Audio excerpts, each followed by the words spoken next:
Wie soll man sich hier eine Mannschaft zusammenlesen? Feldwebel, ich denke schon mitunter an Selbstmord. Bis zum 12. soll ich dem Feldhauptmann 4 Fähnlein hinstellen. Und die Leute hier herum sind so voll Bosheit, dass ich keine Nacht mehr schlaf. Da habe ich endlich einen aufgetrieben und schon durch die Finger gesehen, mich nix wissen gemacht, dass er eine Hühnerbrust hat und Krampfadern. Ich habe ihn glücklich besoffen. Er hat schon unterschrieben. Ich zahle nur noch den Schnaps, er tritt aus, ich hinterher zur Tür, weil mir was schwant. Richtig. Weg ist er mit die Laus unterm Kratzen. Da gibt's kein Manneswort, kein Treu und Glauben, kein Ehrgefühl. Ich habe hier mein Vertrauen in die Menschheit verloren, Feldwebel. Man merkt, hier ist so lang kein Krieg gewesen. Wo soll da Moral herkommen, frage ich. Frieden, das ist nur Schlamperei. Erst der Krieg schafft Ordnung. Die Menschheit schießt ins Kraut im Frieden. Mit Mensch und Vieh wird herumgesaut, als wär's gar nichts. Jeder frisst, was er will. Einen Ranken Käse aufs Weißbrot und dann noch eine Scheibe Speck auf den Käse.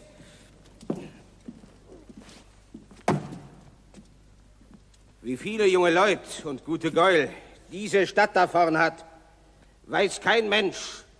Es ist niemals gezählt worden. Wie? Ich bin in Gegenden gekommen, wo kein Krieg war, vielleicht 70 Jahre. Da hatten die Leute überhaupt noch keine Namen. Die kannten sich selber nicht.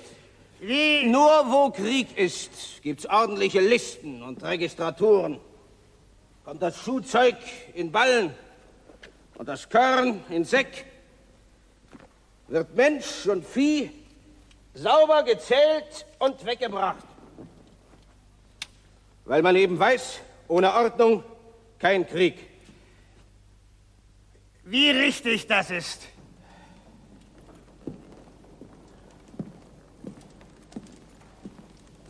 Wie alles Gute ist auch der Krieg am Anfang halt schwer zu machen. Wenn er dann erst floriert, ist er auch zäh. Dann schrecken die Leute zurück vorm Frieden, wie die Würfler vorm Aufhören. Weil dann müssen sie zählen, was sie verloren haben. Aber zuerst schrecken sie zurück vorm Krieg. Er ist ihnen was Neues. Oh, da kommt ein Planwagen. Ihr Hauptleut, lasst die Trommel ruhen und lasst euer Fußvolk halten an. Mutter Courage, die kommt mit Schuhen, in denen's besser laufen kann. Mit seinen Läusen und Getieren, Bagagekanonen und Gespann, soll es euch in die Schlacht marschieren, so will es gute Schuhe haben. Das Frühjahr kommt, wach auf, du Christ, der Schnee schmilzt weg, die Toten ruhen, und was noch nicht gestorben ist, das macht sich auf die Socken los. 2 Weiber und 2 junge Burschen. Alte Auffeldwebel. Wenn das wieder nichts ist, stelle ich mich nicht weit in den Aprilwind hin. Das sage ich dir. Guten Morgen, Herr Feldwebel. Guten Morgen, ihr Leute. Wer seid ihr? Geschäftsleute. Halt! Wohin gehört Ihr Bagage? 2. Finnisches Regiment. Wo sind eure Papiere? Papiere? Das ist doch die Mutter Courage. Nie von gehört. Warum heißt sie Courage? Courage den Ruin gefürchtet habe, Feldwebel, und bin durch das Geschützfeuer von Riga gefahren mit 50 Brotleib im Wagen. Die waren schon angeschimmelt. Es war die höchste Zeit. Ich habe keine Wahl gehabt. Keine Witze, du. Wo sind die Papiere?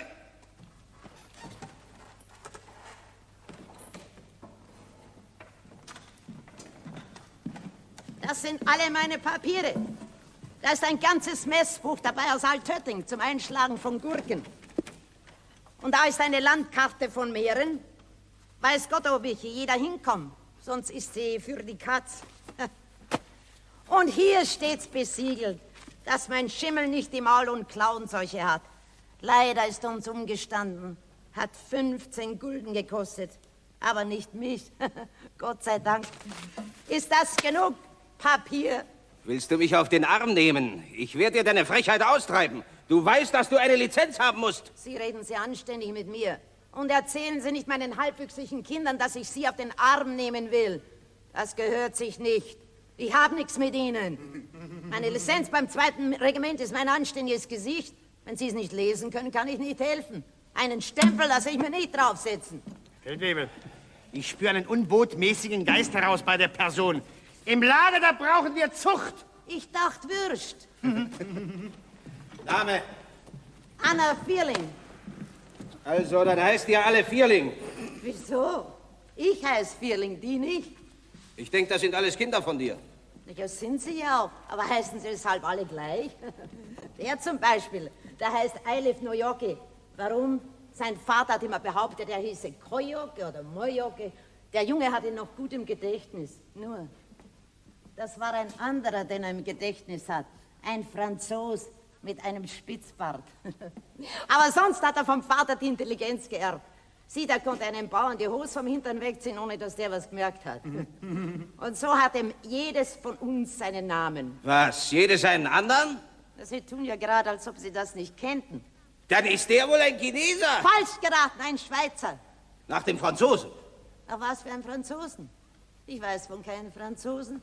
Sie bringen sie nicht alles durcheinander, sonst stehen wir ja am Abend noch da. Ein Schweizer heißt aber Feosch. Ein Name, der nichts mit seinem Vater zu tun hat. Der hieß ganz anders und war Festungsbaumeister, nur versoffen. Wie kann er da Feosch heißen? Sie, ich will Sie ja nicht beleidigen, aber Fantasie haben Sie nicht viel. Er heißt natürlich Feosch, weil, als er kam, war ich mit einem Ungarn, dem war's gleich. Der hatte schon den Nierenschwund, obwohl er nie einen Tropfen angerührt hat. Ein sehr redlicher Mensch. Der Junge ist nach ihm geraten. Aber er war doch gar nicht der Vater. Aber geraten ist er nach ihm. Ich heiße in Schweizer Kass. Warum? Er ist gut im Wagen ziehen. Und die heißt Katrin Haupt, eine halbe Deutsche.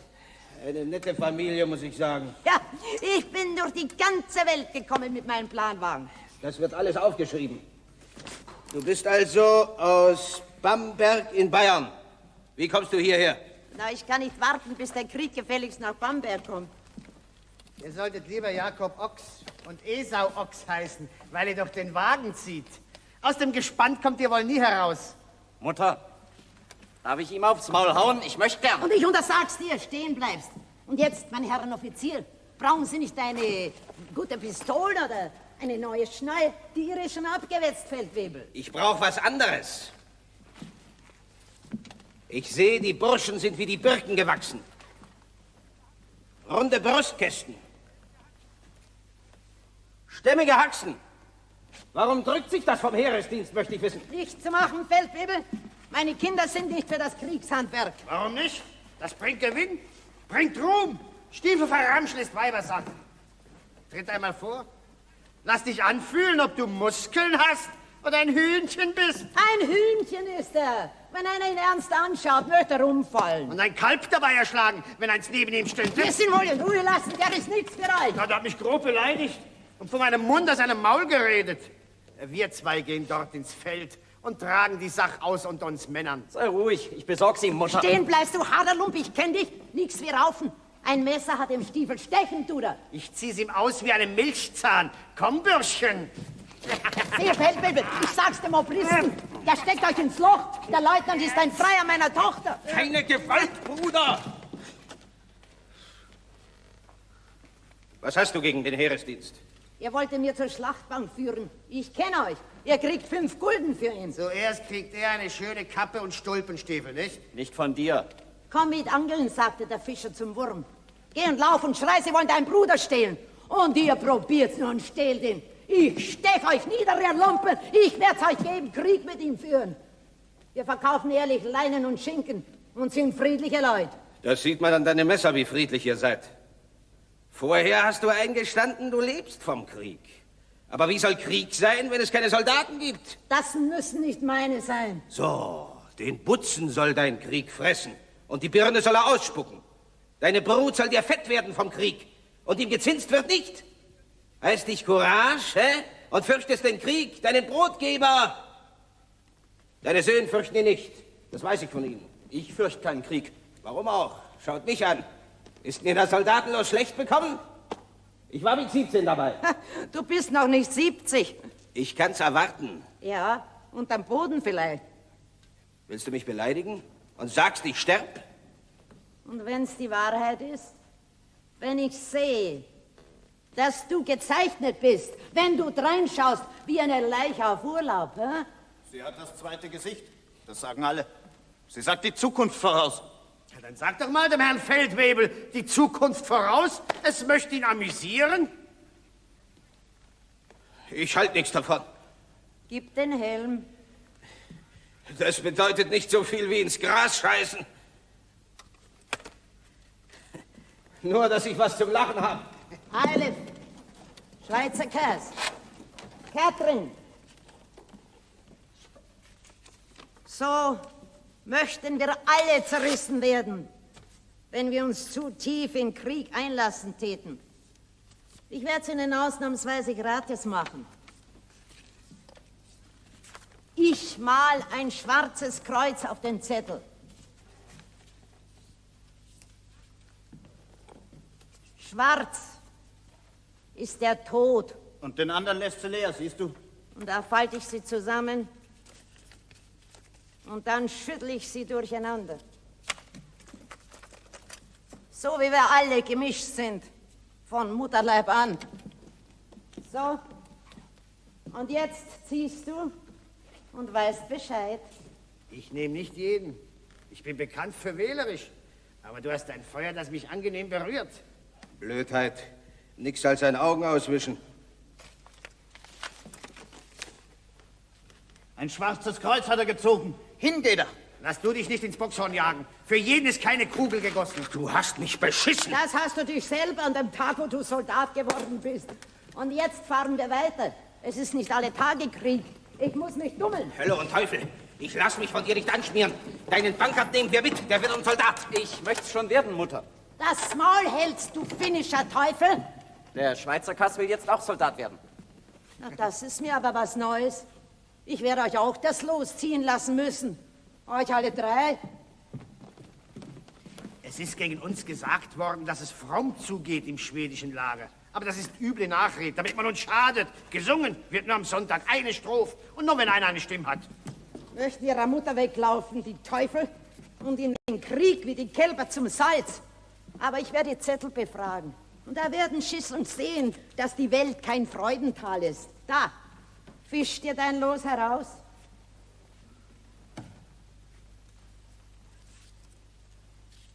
Da hast du's. Ein Kreuz. Oh, ich unglückliche Mutter. Ich schmerzensreiche Gebärerin. Er stirbt. Im Lenz des Lebens muss er dahin. Wenn er ein Soldat wird, muss er ins Gras beißen. Wirst du klug sein? Warum nicht? Klug ist, wenn du bei deiner Mutter bleibst. Und wenn sie dich verhöhnen und ein Hühnchen heißen, lachst du nur. Wenn du dir in die Hosen machst, werde ich mich an deinem Bruder halten. Und jetzt fischst du, Schweizer Kass. Bei dir fürchte ich weniger. Du bist redlich. Was schaust du so sonderbar auf den Zettel? Bestimmt ist er leer. Es kann nicht sein, dass da auch ein Kreuz draufsteht. Ein Kreuz, auch er. Schau her, Feldwebel, ob's nicht ein schwarzes Kreuz ist. Ein Kreuz ist. Ich verstehe nicht, dass ich eins gezogen habe. Ich halte mich immer hinten. Sie treibt keinen Schwindel, es trifft ihre eigenen auch. Und jetzt bleibst mir nur noch du. Aber du bist selber ein Kreuz. Du hast ein gutes Herz. Ich möchte schier verzweifeln. Das kann nicht stimmen. Ein Kreuz steht auch über deinen Weg. So, jetzt wisst ihr. Seid alle vorsichtig. Ihr habt's nötig. Und jetzt steigen wir auf und fahren weiter. Ach was, Ich fühle mich gar nicht wohl. verwickel sie in einen Handel. Du kannst dir die Schnalle ja wenigstens mal anschauen, Feldwebel. Die guten Leute leben vom Geschäft, nicht? Hier. Der Feldwebel will die Schnalle kaufen.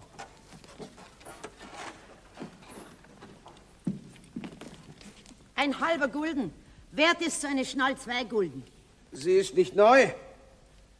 Da ist so ein Wind. Ich muss sie in Ruhe studieren. Na, ich find's nicht zugig. Vielleicht ist sie einen halben Gulden wert. Es ist Silber. Es sind solide 6 Unzen. Und dann heben wir ein unter Männern. Ich hab Handgeld bei Na, mir. dann ein halber Gulden. Ich versteh's nicht. Immer halte ich mich dahinter. Einen sichereren Platz, als wenn du Feldwebel bist, gibt's nicht. Mein ganzes Mittag ist mir versaut. Ich weiß genau, nichts werde ich hinunterbringen. Na, so sollst du dir's nicht zu Herzen nehmen. Da, nimm einen Schluck Schnaps, Mann. 10 Gulden auf die Hand und ein mutiger Mensch bist du und kämpfst für den König und die Weiber reißen sich um dich. Und mich darfst du in die Fresse hauen, weil ich dich beleidigt habe. Komm.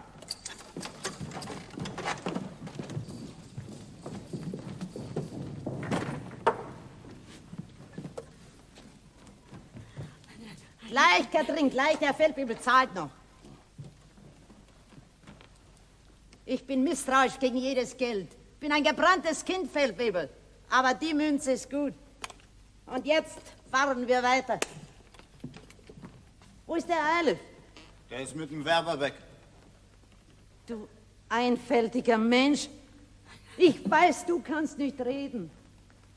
Du bist unschuldig. Kannst selber einen Schluck nehmen, Mutter. So geht es eben. Soldat ist nicht das Schlechteste. Du willst vom Krieg leben, aber dich und die Deinen willst du draußen halten. Wie? Jetzt musst du mit deinem Bruder ziehen, Katrin.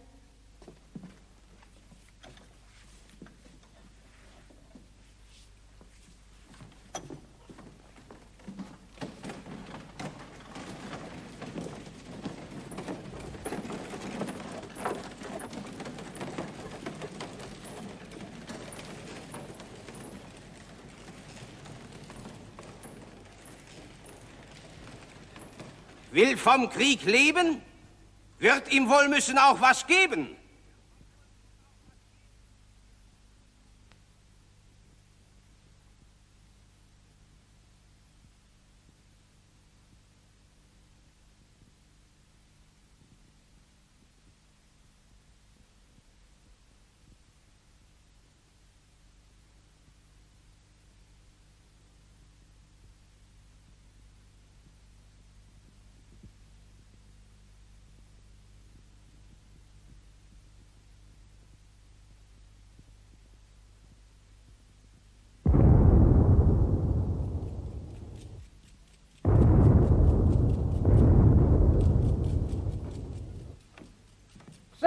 Heller für einen so jammerlichen Vogel.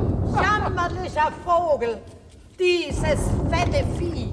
Dafür soll ein Feldkaufmann, wo verfressen ist bis dort hinaus, wehe Ihnen, wenn Sie nichts zum Mittag haben, nicht 60 Hellerchen zahlen wollen. Solche kriege ich ein Dutzend für 10 Heller gleich ums Eck. Was? So einen Kapaun wollen Sie gleich ums Eck kriegen, wo Belagerung ist? Also ein Hunger, dass die Schwarten krachen? Eine Feldrat kriegen Sie vielleicht sage ich, weil die schon aufgefressen sind. 5 Mann hoch sind Sie einen halben Tag hinter einer hungrigen Feldrat her. 50 Heller für einen riesigen Kapaun. Bei Belagerung. Wir werden doch nicht belagert, sondern die anderen. Wir sind die Belagerer. Das muss in Ihren Kopf endlich hinein. Aber zu fressen haben wir auch nichts. Ja, weniger als die in der Stadt drin. Die haben doch alles hineingeschleppt. Die leben in Saus und Braus, höre ich, aber wir. Ich war bei den Bauern. Die haben nichts. Sie haben, Sie verstecken's. Sie haben nichts. Sie sind ruiniert. Das ist, was sie sind. Ich habe welche gesehen, die graben die Wurzeln aus vor Hunger. Die schlecken sich die Finger ab nach einem gekochten Lederriemen. Und ich habe einen Kapaun und soll ihn für 40 Heller ablassen. Für 30? Nicht für 40. Ich hab gesagt, für 30. Sie, der Feldhauptmann wird Ihnen den Kopf abreißen, wenn da nichts auf dem Tisch steht. Passt mal up, was ich tu.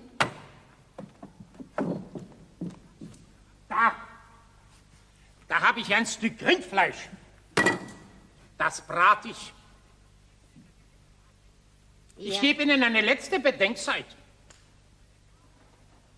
Ja, braten Sie es nur. Das vom vorigen Jahr. Das ist von gestern Abend. Da ist der Ochs noch herumgelaufen. Ich habe ihn persönlich gekannt. Er muss aber schon bei Lebzeiten gestunken haben. Ich koch's 5 Stunden lang, wenn's sein muss. Ich will sehen, ob's da noch stinkt. Und tun's viel Pfeffer rein, damit der Feldhauptmann nicht den Gestank riecht.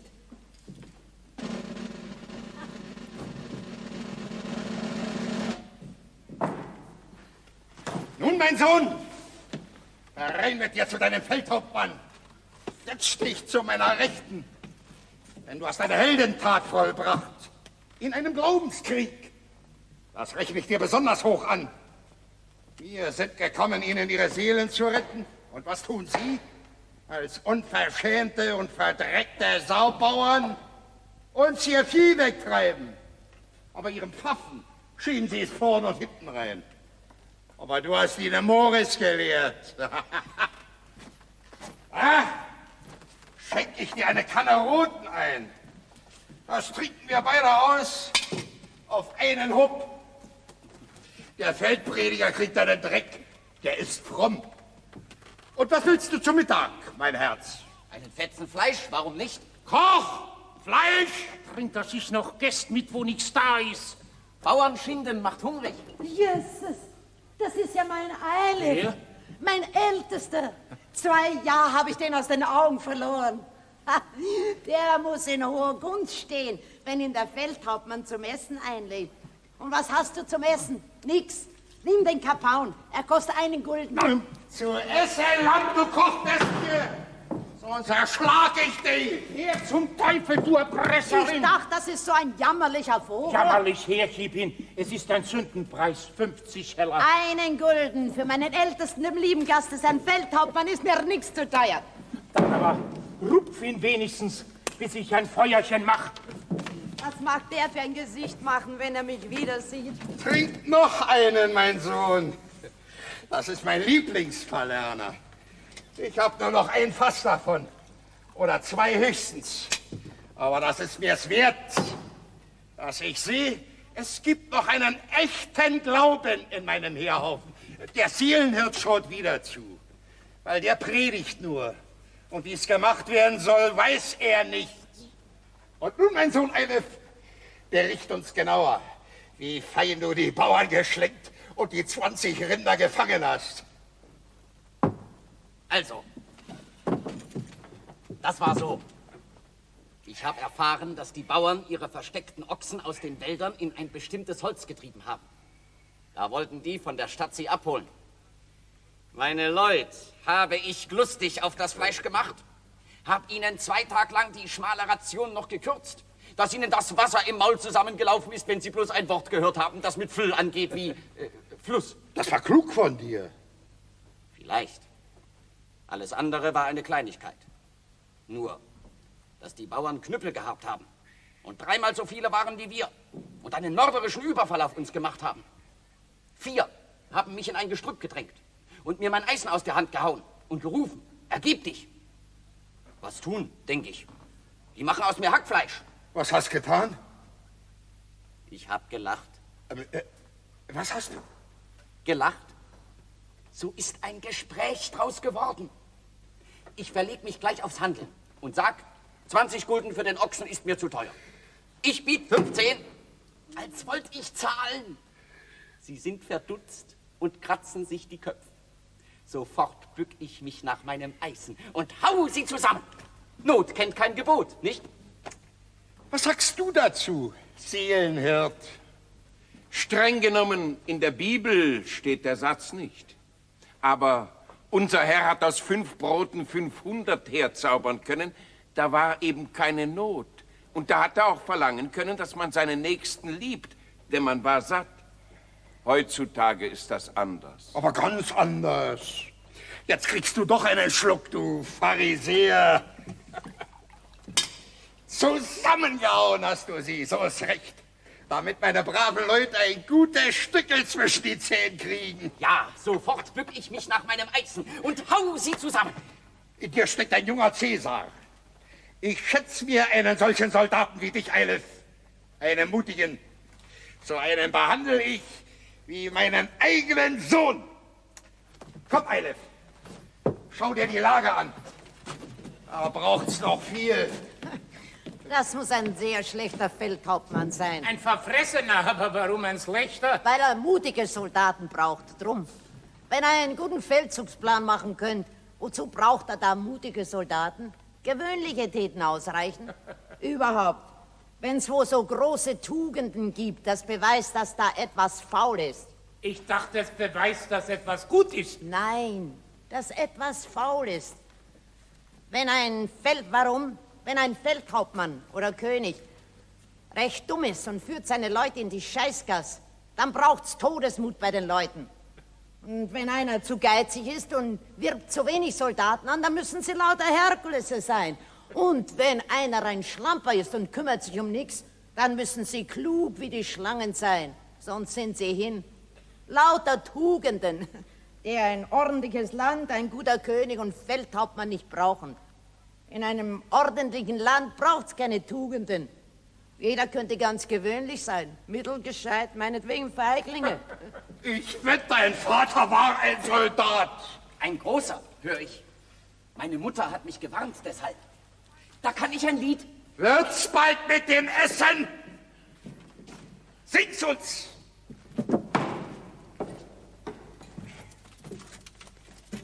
Es heißt, das Lied vom Weib und dem Soldaten.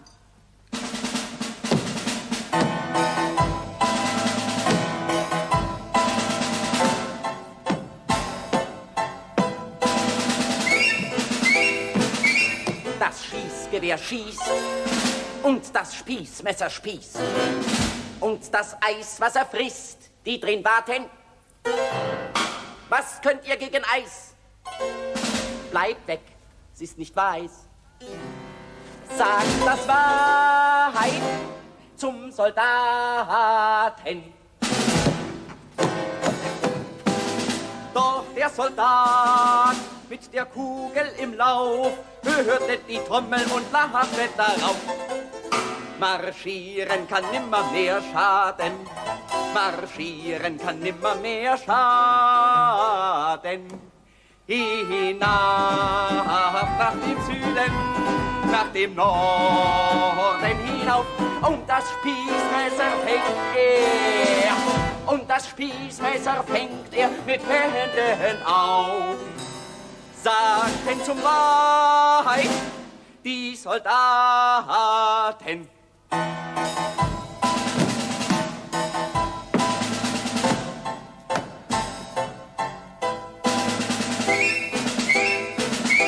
Ach, bitter bereut, wer des weisen Rat scheut und vom Alter sich nicht lässt beraten. Ach, zu hoch nicht hinaus, es geht übel aus. Sagte das Wahrheit zum Soldaten.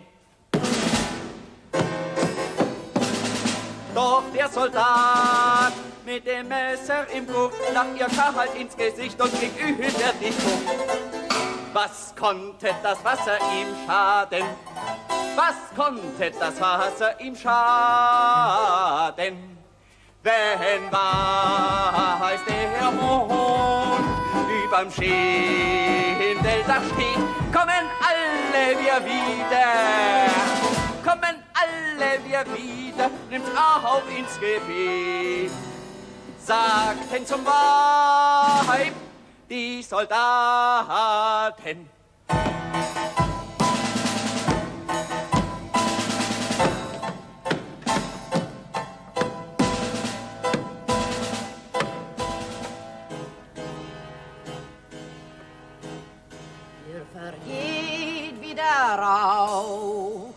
und die Wärme geht auf. Und es wärmten uns nicht eure Taten. Ach, wie schnell geht der Rauch.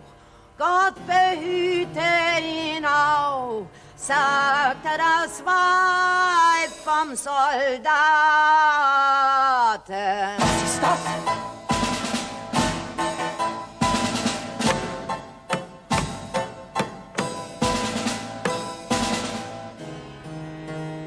Der Soldat mit dem Messer im Gurt sank hin mit dem Spieß und mit Riss in die Furt. Und das Wasser fraß auf die drin warten. Kühl stand der Mond überm Schindeldach weiß. Doch der Soldat trieb hinab mit dem Eis. Und was sagten dem Weib die Soldaten? Er verging wieder rauh und die Wärme ging au und es wärmten sie nicht seine Taten. Ach, bitter bereut, wer des Weisen Rat scheut, sagte das Weib den Soldaten.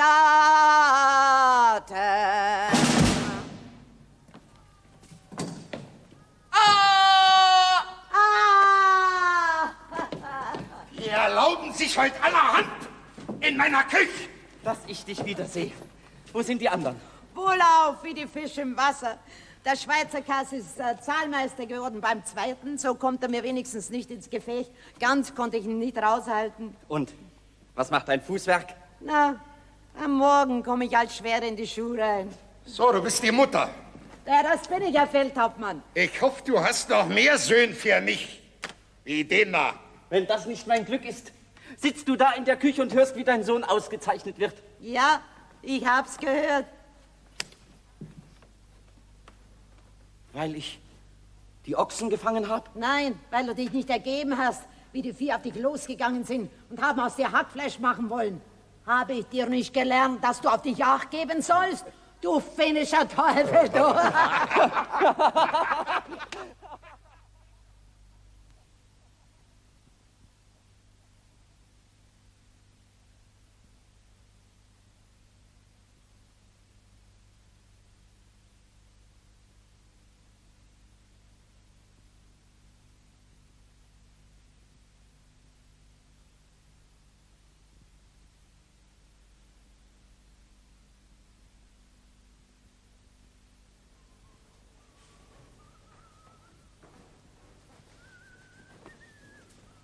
Ich gebe Ihnen die Kugeln für 2 Gulden.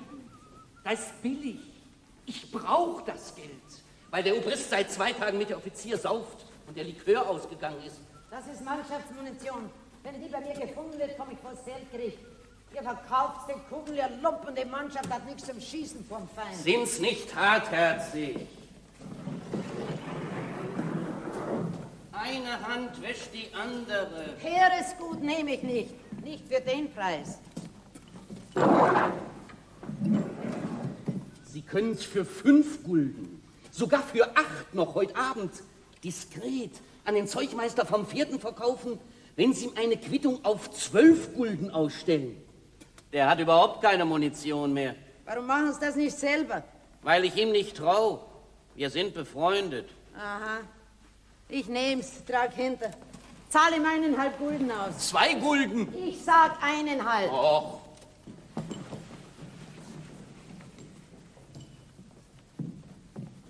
Da hast du deine Unterhose zurück. Heb sie gut auf. Es ist jetzt Oktober, da kann's leicht Herbst werden. Ich sag ausdrücklich nicht muss, denn nichts muss kommen, wie man denkt, nicht einmal die Jahreszeiten. Aber deine Regimentskasse muss stimmen, wie's auch kommt. Stimmt deine Kasse? Ja, Mutter. Vergiss nicht, sie haben dich zum Zahlmeister gemacht, weil du redlich bist. Nicht etwa kühn wie dein Bruder. Das beruhigt mich recht. Und die Hose verleg nicht. Nein, Mutter. Ich gebe sie unter die Matratze. Ich geh mit dir, Zahlmeister. Und lernen sie ihm nicht ihre Kniffe.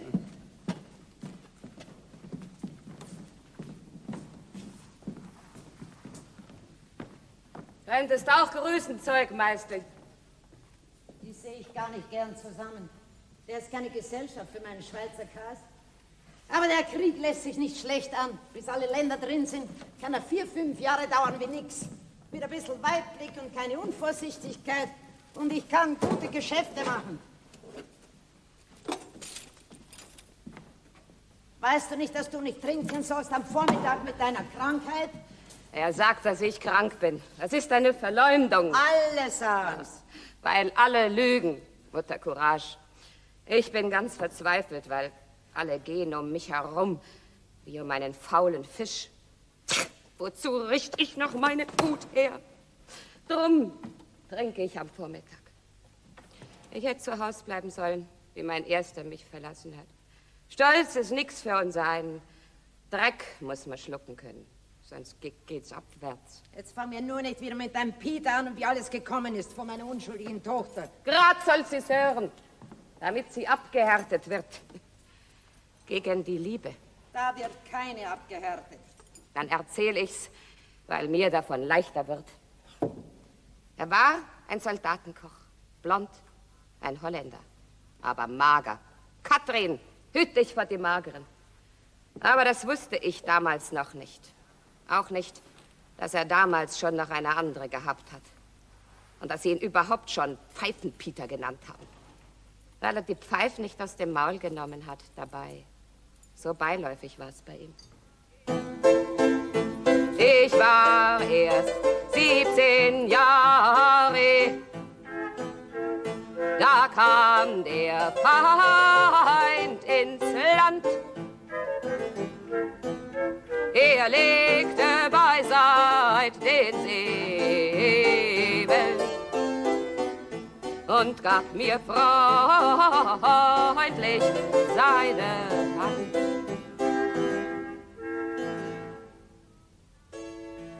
Und nach der Maiandacht, da kommt die Maiennacht.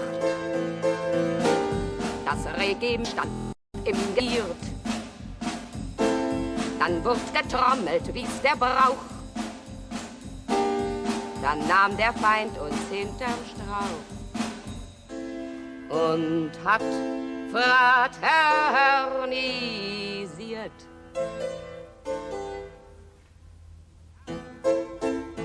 Da waren viele Feinde und mein Feind war ein Koch.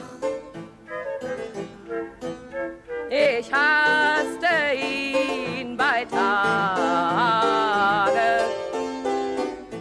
und nachts da liebte ich ihn doch.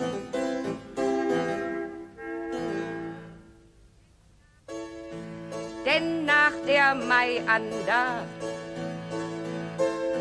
da kommt die Maiennacht.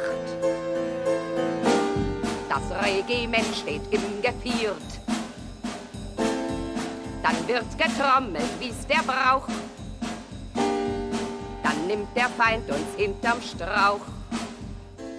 Uns wird fraternisiert.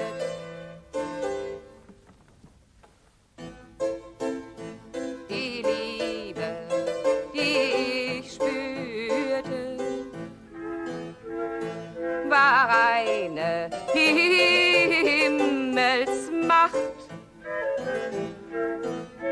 Meine Leute haben's nicht begriffen, dass ich ihn lieb und nicht veracht.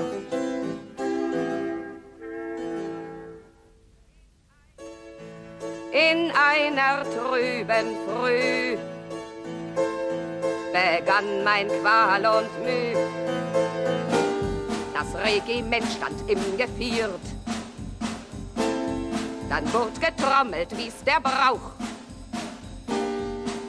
Dann ist der Feind, mein Liebster auch, aus unserer Stadt marschiert.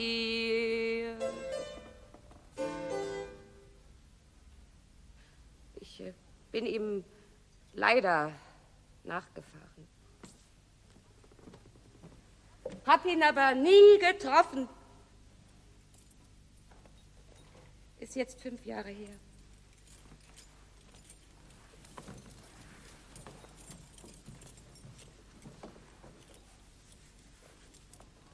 Du hast deinen Hut hier liegen lassen. Den kann haben, wer will.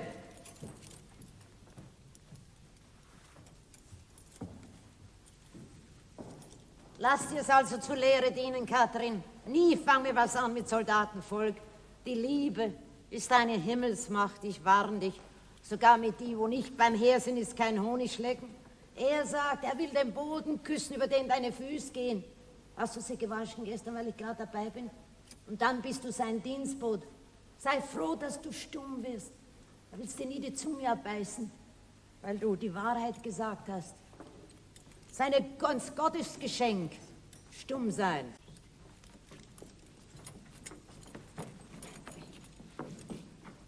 Ja, da ist ja der Koch vom Feldhauptmann. Ja, was wollen Sie denn? Ich bring Ihnen eine Botschaft von Ihrem Sohn, dem Eilif. Und der Koch ist gleich mitgekommen. Auf den haben Sie Eindruck gemacht. Bin nur mitgekommen, ein bisschen Luft schnappen. Das können Sie immer hier, wenn Sie sich anständig aufführen. Was will er denn, der Eilif? Ich habe kein Geld übrig. Na, eigentlich sollte ich dem Bruder was ausrichten, dem Herrn Zahlmeister. Der ist nicht mehr hier und er ist nicht seinem Bruder, sein Zahlmeister. Er soll ihn nicht in Versuchung führen. Da, geben Sie ihm das. Es ist eine Schande. Er spekuliert auf die Mutterliebe. Er soll sich schämen. Nicht mehr lang. Da muss er ausrücken mit dem Regiment. Wer weiß, vielleicht in den Tod. Sie sollten noch was zulegen. Hinterher bereuen Sie's. Ihr Weiber seid hart, aber hinterher bereut ihr. Ein Gläschen Branntwein hätte seinerzeit nichts ausgemacht, ist aber nicht gegeben worden. Und wer weiß, dann liegt einer unterm grünen Rasen und ihr könnt ihn euch nicht mehr ausscharren. Ja. Werden Sie nicht gerührt, Koch. In dem Krieg fallen ist eine Gnade und nicht eine Ungelegenheit. Warum? Es ist ein Glaubenskrieg. Kein gewöhnlicher, sondern ein besonderer, wo für den Glauben geführt wird. Also Gott wohlgefällig. Das ist richtig. In einer Weise ist es ein gewöhnlicher Krieg, in dem das gebrandschatzt, gestochen und geplündert wird, ein bisschen Schänden nicht zu vergessen, aber unterschieden von alle anderen Kriege dadurch, dass es ein Glaubenskrieg ist. Das ist klar. Er macht aber auch Durst. Das müssen Sie zugeben. Ich habe ihn abzuhalten versucht, aber er sagt, Sie haben es ihm angetan. Er träumt von Ihnen. Bloß, dass ich ein Glas Branntwein krieg von schöner Hand. Nichts Schlimmeres. Aber ich bin ja schon geschlagen genug, weil der Feldprädikant den ganzen Weg her solche Witz gemacht hat, dass ich noch jetzt rot sein muss. Und im geistlichen Gewand. Ich werde euch was zu trinken geben müssen, sonst macht jemand noch einen unsittlichen Antrag vor lauter Langweil. Das ist eine Versuchung, sagte der Hofprediger und erlag ihr. Und wer ist diese einnehmende Person? Das ist keine einnehmende, sondern eine anständige Person.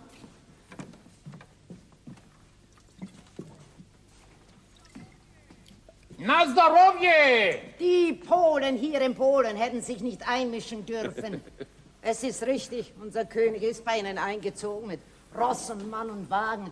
Aber anstatt dass die Polen den Frieden aufrechterhalten haben, haben sie sich eingemischt in ihre eigenen Angelegenheiten und haben den König angegriffen, wie er gerade in Alruda hergezogen ist. So haben sie sich eines Friedensbruchs schuldig gemacht und alles Blut kommt auf ihr Haupt. Der König hat nur die Freiheit im Auge gehabt. Der Kaiser hat alle unterjocht, die Polen so gut wie die Deutschen. Und der König hat sie befreien müssen. So sehe ich's. Ihr Branntwein ist vorzüglich. Ich habe mich nicht getäuscht in Ihrem Gesicht. Aber weil wir gerade vom König Gustav Adolf sprechen, die Freiheit, wo er hat einführen wollen in Deutschland, hat sich der Gustav Adolf genug kosten lassen. Freilich, wenn einer nicht hat frei werden wollen, da hat der Gustav Adolf keinen Spaß gekannt. Zuerst hat er nur Polen schützen wollen vor bösen Menschen, besonders vor dem Kaiser. Aber dann ist mit dem Essen der Appetit gekommen und er hat ganz Deutschland geschützt. Es hat sie nicht schlecht widersetzt. So hat der gute König nichts wie Ärger gehabt von seiner Güte und Aufschlagen. Und die hat er natürlich wieder reinbringen lassen müssen durch Steuern, was böses Blut erseucht hat. Aber er hat sich nicht verdrießen lassen. Er hat eins für sich gehabt. Da war Gottes Wort. Und das war noch gut. Sonst hätte es noch geheißen, er tut für sich und weil er Gewinst haben will. So hat der gute König immer ein gutes Gewissen gehabt. Und das war dem Gustav Adolf die Hauptsache. Man merkt, Sie sind kein Schwede. Sonst würden Sie anders vom Heldenkönig reden. Schließlich essen Sie sein Brot. Ich esse nicht sein Brot, sondern ich back's ihm. Wenn man die Großkopfigen so reden hört, führen sie den Krieg nur aus Gottesfurcht und für alles, was gut und schön ist. Aber wenn man genauer hinsieht, sind sie nicht so blöd, sondern führen den Krieg nur für Gewinn. Anders würden ja auch so kleine Leute wie ich gar nicht mitmachen. So ist es. Und Sie täten gut als Holländer, sich die Flak anzusehen, die hier aufgezogen ist, bevor Sie eine Meinung äußern in Polen. Gut evangelisch. Alle Wege. Prosit! Und dieser Krieg ist doch ein Glaubenskrieg. Ein feste Burg ist unser Gott, ein guter Wehr und Waffen. Ein feste Burg ist unser Gott, ein guter Wehr und Waffen.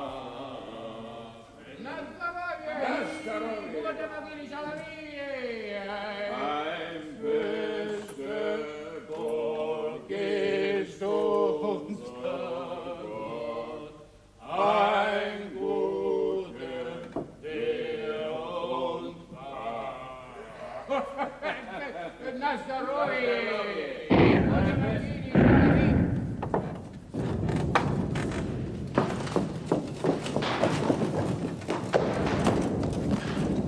Was denn, ihr Lümmel?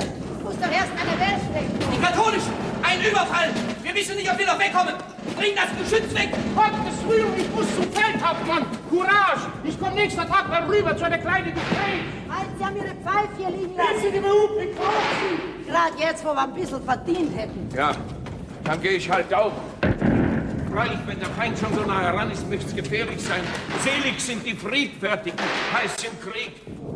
Wenn ich einen Mantel über hätte. Ich leihe keine Mäntel aus, ich habe schlechte Erfahrungen. Ja, aber ich bin besonders gefährdet, wegen meinem Glauben. Du es gegen mein besseres Gewissen. Da, laufen Sie schon. Schönen Dank, das ist großherzig von Ihnen. Aber vielleicht bleibe ich besser hier.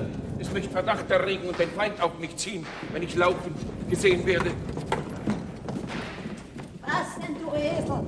Lass sie doch stehen. Ich nehme sie dir in Verwahrung. Und dich kostet's Leben. Sie können bezeugen, ich hab's versucht. Ich stör's. Und was machst du denn mit dem Hurenhut? Weg mit dem Deckel! Du bist wohl übergeschnappt, jetzt wo der Feind kommt. Sollen sie dich entdecken und gleich zur Hure machen? Und die Schuhe hat sie sich angezogen. Diese babylonische. Runter mit die Schuhe. Jetzt das Feldprediger, hilf mir, dass er den Schuh runterkriegt. Ich komm gleich wieder. Was sagen Sie? Die Katholischen kommen? Wo ist mein Hut? Wer hat auf ihn herumgetrampelt? Kann ich da nicht herumlaufen, wenn die Katholischen kommen? Was denken die von mir? Spiegel habe ich auch nicht. Wie sehe ich aus? Ist das zu viel Puder? Grad richtig. Und wo sind die roten Schuhe? Ich habe sie da hergestellt. Ich muss ins Zelt hinüber, barfuß. Es ist eine Schande. Da hab ich Asche. Was schleppst du da? Die Regimentskasse. Schmeiß sie weg, es hat sich ausgezahlt, Meister. Du bist anvertraut. Feldprediger, zieh den geistlichen Rock ab, sonst kennen sie dich trotzdem Mantel. Und du, halt still. So ein bisschen Dreck und du bist sicher. Ein Soldat, besonders ein katholischer, ein sauberes Gesicht und gleich ist die Hure fertig. Lass dich anschauen. So kann dir nichts... Zitter nicht. So kann dir nichts geschehen. Wo hast du Schatull gelassen? Ich dachte, ich gib's in den Wagen. In meinen Wagen? Das ist eine gottessträfliche Dummheit. Aufhängen tun sie uns alle drei. Dann gebe ich sie woanders hin oder flücht damit. Es ist zu spät, hier bleibst. Um Himmels Willen, die fahren. Böse Moi. Mir fällt dich schon gar nicht mehr auf. 25 Jahre habe ich die.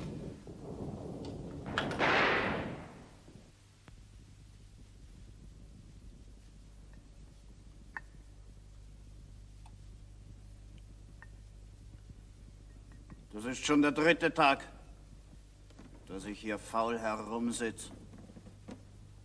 Und der Herr Feldwebel, wo immer nachsichtig zu mir gewesen ist, möchte langsam fragen, wo ist denn der Schweizer Kas mit der Soldschatull? Sei froh, dass sie dir nicht auf die Spur gekommen sind. Was soll ich sagen? Ich kann auch nicht eine Andacht halten hier, sonst möchte mir schlecht gehen.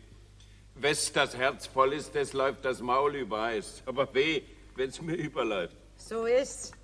Ich habe hier einen sitzen mit einem Glauben und einen mit einer Kass. Weiß nicht, was gefährlicher ist. Wir sind eben jetzt in Gottes Hand. Ich glaube nicht, dass wir schon so verloren sind. Beim Verhör habe ich Ihnen gesagt, dass ich gegen den Antichrist bin, dem Schweden, wo Hörner aufhat. Und dass ich gesehen habe, das linke Horn ist ein bisschen abgeschabt. Mitten im Verhör habe ich gefragt, wo ich Weihkerzen einkaufen kann. Nicht zu teuer. Na, Sie haben es mir ja nicht ganz geglaubt. Aber Sie haben keine Magententer beim Regiment und so haben Sie ein Auge zugedrückt. Vielleicht schlägt sogar noch zum Guten aus. Wir sind gefangen, aber so wie die Laus im Pelz. Die Suppe ist gut. Und was die Quantitäten anbetrifft, so werden wir unsere schwedischen Appetite ja jetzt etwas einschränken müssen. Wir sind eben besiegt. Wer ist besiegt? Die Sieg und Niederlagen der Großkopfigen oben und der von unten fallen nämlich nicht immer zusammen. Durchaus nicht. Es gibt sogar Fälle, wo die Niederlage für die Unteren eigentlich ein Gewinn ist für sie. Die er ist verloren, nichts sonst. Ich kann mich erinnern, einmal im Livländischen hat unser Feldhauptmann solche Dresche vom Feind eingesteckt, dass ich in der Verwirrung sogar einen Schimmel aus der Bagage gekriegt habe. Der hat mit den Wagen 7 Monate lang gezogen, bis wir gesiegt haben, Revision war, weg ist er gewesen. Im Allgemeinen kann man sagen, dass uns kleinen Leuten Sieg und Niederlag teuer zu stehen kommen. Das Beste für uns ist, wenn die Politik nicht so recht vom Fleck kommt. Ist. Mir schmeckt's nicht. Wie soll der Feldwebel den Sold auszahlen? Auf der Flucht wird kein Sold ausgezahlt. Doch, Sie haben Anspruch. Ohne Sold brauchen Sie nicht flüchten. Sie müssen keinen Schritt machen. Schweizer Käse, deine Gewissenhaftigkeit macht mir fast Angst. Ich habe dir zwar beigebracht, du sollst redlich sein, denn klug bist du nicht. Aber das muss seine Grenzen haben.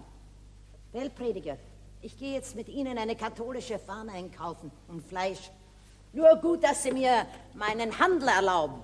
Ein Händler wird nicht nach dem Glauben gefragt, sondern nach dem Preis. Und evangelische Hosen halten auch warm. Wie jener Bettelmönch gesagt hat, wie davon die Rede war, die Lutherischen werden alles zusammenschmeißen in Stadt und Land. Bettler wird man immer brauchen. Um die Schatull sorgt sie sich doch. Bisher sind wir unbemerkt geblieben, als gehörten wir alle zum Wagen. Aber wie lang? Ich kann Sie wegschaffen. Das ist beinahe noch gefährlicher, wenn dich einer sieht. Sie haben Spitzel. Gestern früh ist einer vor mir aufgetaucht aus dem Graben, wie ich meine Notdurft verrichtet habe. Ich erschreck und kann gerade noch ein Stoßgebet zurückhalten. Das hätte mich verraten. Der Spitzel ist so ein dürrer Verrecker mit einer Bind vor einem Auge. Und was habe ich gefunden? Du schamlose Person. Die roten Stöckelschuhe der Yvette. Sie hat sie kaltblütig gegrapscht, weil Sie ihr eingeredet haben, dass sie eine einnehmende Person ist. Die gebe ich zurück. Der Yvette die Schuhe stehlen. Die riecht sich zugrund fürs Geld, das verstehe ich. Aber du möchtest umsonst, zum Vergnügen. Habe ich dir nicht gesagt, dass du auf den Frieden warten musst? Nur keinen Soldaten. Wart du auf den Frieden mit der Hoffart. Also ich finde sie nicht hoffärtig. Immer noch zu viel. Und du lässt die Schatull, wo sie ist, hörst du? Und gib auf deine Schwester Acht. Ihr hat's nötig. Ihr bringt mich noch unter den Boden. Kommt, lieber einen Sack Flöhe hüten.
Nicht mehr viele Tage, wo man in Hemdsärmeln in der Sonne sitzen kann.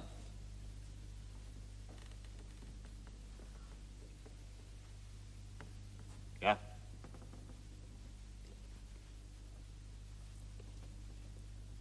Die Blätter sind bereits gelb.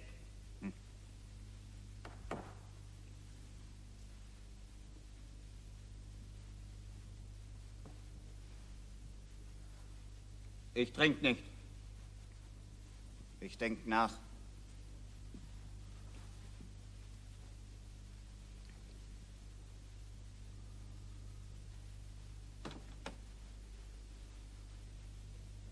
Sie sagt, sie schlaft nicht. Ich sollte die Schatulle doch wegbringen. Ich habe ein Versteck ausgefunden. Ich geb's in das Maulwurfsloch am Fluss, bis ich's abhol. Ich hol sie vielleicht schon heute Nacht und bring sie dann zum Regiment. Was können die schon in 3 Tagen weit geflüchtet sein? Der Herr Feldwebel wird Augen machen. Du hast mich angenehm enttäuscht, Schweizer Kass, wird er sagen. Ich vertraue dir die Kass an und du bringst sie zurück. Hol mir doch ein Glas voll.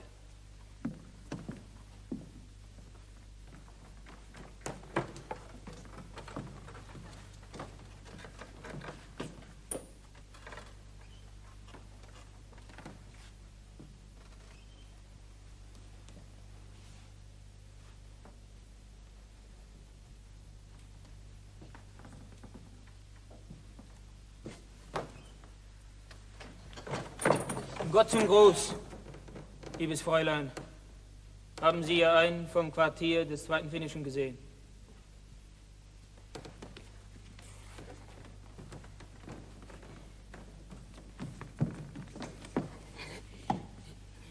Die Hälfte hast du verschüttet. Was machst du für Faxen? Hast du dich am Auge gestoßen? Ich verstehe dich nicht. Ich muss auch weg.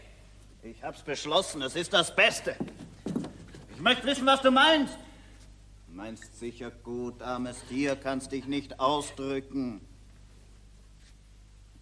Was soll ich schon machen, dass du den Branntwein verschüttet hast? Kommt nicht drauf an.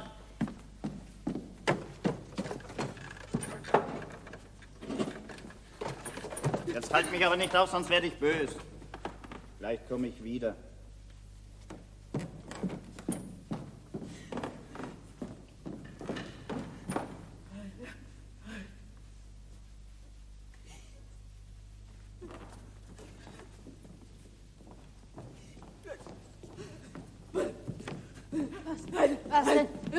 Was denn? Du bist ja ganz auseinander. Hat dir jemand was getan? Wo ist er denn, der Schweizer Käse? Erzähl's ordentlich, Katrin, deine Mutter versteht dich. Was? Der Bankert hat die Schatulle doch weggenommen? Ich schlag's ihm um die Ohren, dem Heimtücker. Lass dir Zeit und quatsch nicht, nimm die Hände. Ich mag nicht, wenn du wie ein Hund jaulst. Was soll denn der Feldprediger denken? Dem graust doch.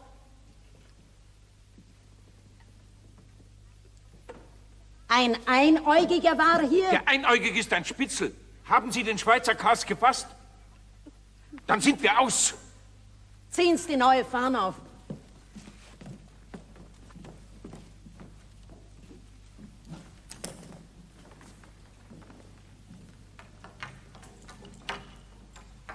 Wie gut katholisch aller Wege. Lass mich los! Ich hab nichts bei mir! Ah! Verreckt mir nicht das Schulterblatt! Ich bin unschuldig! Der gehört hierher, ihr kennt euch. Wir? Woher? Ich kenne sie nicht. Wer weiß, wer das ist? Ich habe nichts mit ihnen zu schaffen. Ich habe hier Mittag gekauft. 10 Heller hat's gekostet. Mag sein, dass ihr mich da sitzen gesehen habt. Versalzen wir's auch. Wer seid ihr, hä? Wir sind ordentliche Leute. Es ist richtig, er hat hier ein Essen gekauft, es war ihm zu versalzen. Wollt ihr etwa tun, das kennt ihr nicht? Ja, woher soll ich ihn kennen? Ich kann nicht alle kennen. Ich frage keinen, wie er heißt und ob er ein Heid ist. Wenn er zahlt, ist er kein Heid. Bist du ein Heid? Gar nicht. Er ist ganz ordentlich da gesessen und hat das Maul nicht aufgemacht. Außer beim Essen. Und da muss er. Und wer bist du? Das ist nur mein Schankknecht. Aber ihr seid gewiss durstig. Ich hole euch ein Glas Branntwein. Kein Branntwein im Dienst. Du hast das weggetragen. Am Fluss musst du es versteckt haben. Der Rock ist dir so herausgestanden, wie du von ihm weg bist. Was wirklich der? Ich glaube, ihr meint einen anderen. Ich habe einen springen sehen. Dem ist der Rock abgestanden. Ich bin der Falsche. Ich glaube auch, das ist ein Missverständnis. Das kann vorkommen. Ich kenne mich aus auf Menschen und ich sage euch, der sieht redlich aus. Wir sind hinter der Regimentskasse vom 2. Finnischen her. Und wir wissen, wie der ausschaut, der sie in Verwahrung hat. Wir haben ihn 2 Tage gesucht. Du bist. Ich bin's nicht. Und wenn du sie nicht rausrückst, bist du ihn. Das weißt du. Wo ist sie? Würde sie doch hergeben, wo er sonst hin wäre. Auf der Stelle würde er sagen, ich hab sie. Da ist sie, ihr seid die Stärkerin. So dumm ist er doch nicht. Red doch, du dummer Hund. Der Feldwebel gibt dir eine Gelegenheit. Wenn ich sie nicht hab, Dann komm mit. Wir werden sie rausbringen. Er wird sie doch hergeben. So dumm ist er doch nicht. Und drängt ihm nicht das Schulterblatt aus.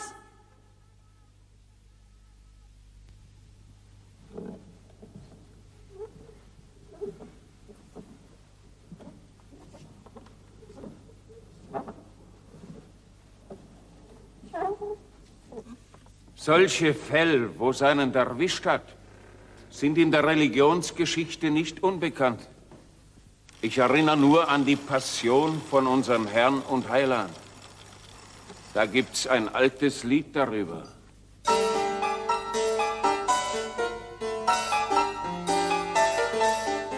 In der ersten Tagesstund ward der Herr bescheiden, als ein Mörder dargestellt, Pilatus dem Heiden.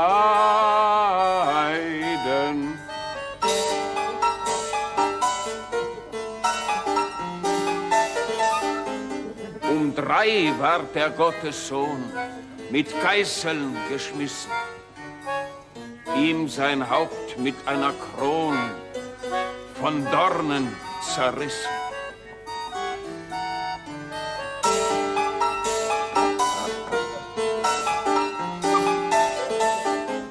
Um 6 ward er nackt und bloß an das Kreuz geschlagen, an dem er sein Blut vergoss, betet mit Wehklagen.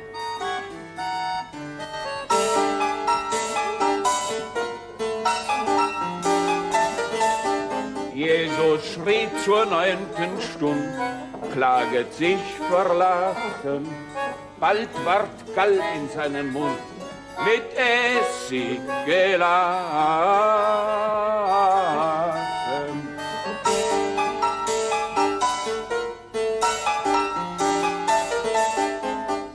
Da gab er auf seinen Geist, und die Erd erbebet, des Tempels Vorhang zerreißt, mancher Fels zerklübet.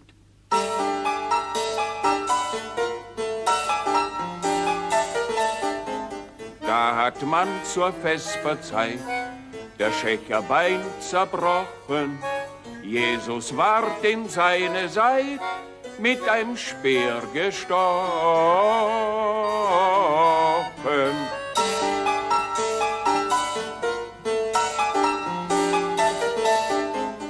Daraus Blut und Wasser rann, sie machten's ihm zum Hohne. Solches stellen sie uns an mit dem Menschensohne.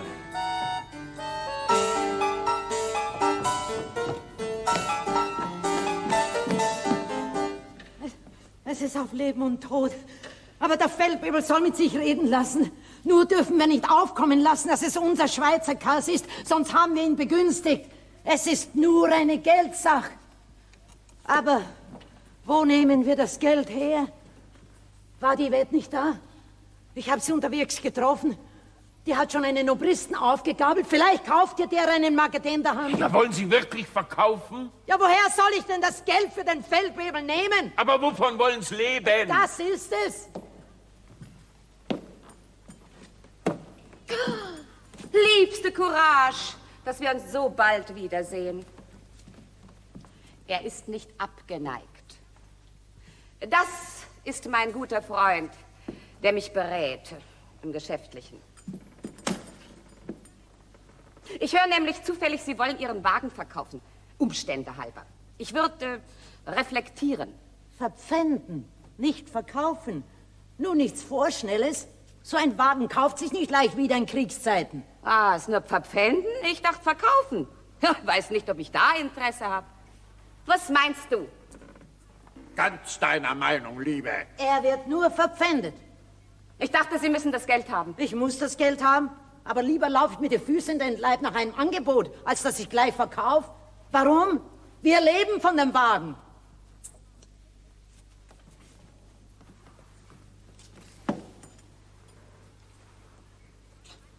Mein Freund meint, ich soll zugreifen, aber ich weiß nicht, wo es nur verpfändet ist. Du meinst doch auch, wir sollten gleich kaufen. Ich mein's auch. Na, da musst du dir was suchen, was zu verkaufen ist. Vielleicht findest du's. Jo, dann können wir ja suchen gehen. Ich gehe gern herum und suche mir was aus. Geh gern mit dir herum, Poldi. Es ist ein reines Vergnügen. Und wenn's 2 Wochen dauert, wann wollen Sie denn zurückzahlen? In 2 Wochen kann ich zurückzahlen. Vielleicht schon in einer. Ich bin mir nicht schlüssig. Poldi, nur Chérie, berate mich.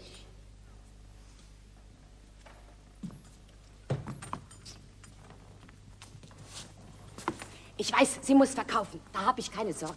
Und der Fähnrich, der Blonde, du kennst ihn, will mir das Geld gern borgen. Der ist verschossen in mich. Er sagt, ich erinnere ihn an jemanden. Was rätst du mir? Ich warn dich vor dem, das ist kein guter. Der nutzt aus. Ich hab dir gesagt, ich kauf dir was. Nicht, Hasau? Nein, ich kann's nicht annehmen. Von dir. Freilich, wenn du meinst, der Fähnrich könnt's ausnützen. Poldi, ich nehm's von dir an. Das meine ich. Rätst du's mir? Ich rat's dir. Tja, mein Freund tät's mir raten. Also, stellen Sie mir eine Quittung aus und dass der Wagen mein ist, wenn die 2 Wochen um sind, mit allem Zubehör. Wir gehen's gleich durch. Die 200 Gulden bringe ich später. Da musst du voraus ins Lager gehen. Ich komme nach. Ich muss alles durchgehen, damit nichts wegkommt aus meinem Wagen.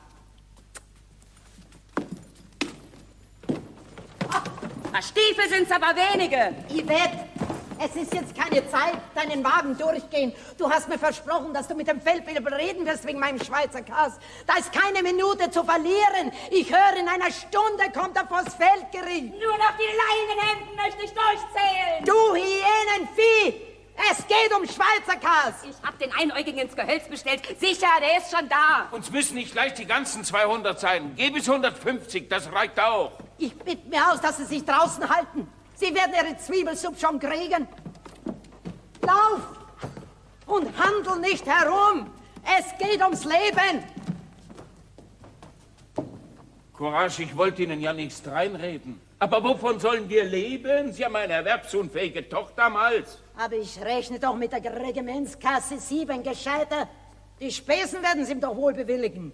Ja, aber wird dies richtig ausrichten? Aber die hat doch ein Interesse daran, dass sie den Wagen kriegt. Sie ist scharf darauf. Wer weiß, wie lange der Obrist hier bei der Stange bleibt. Mal's Korn, Kathrin.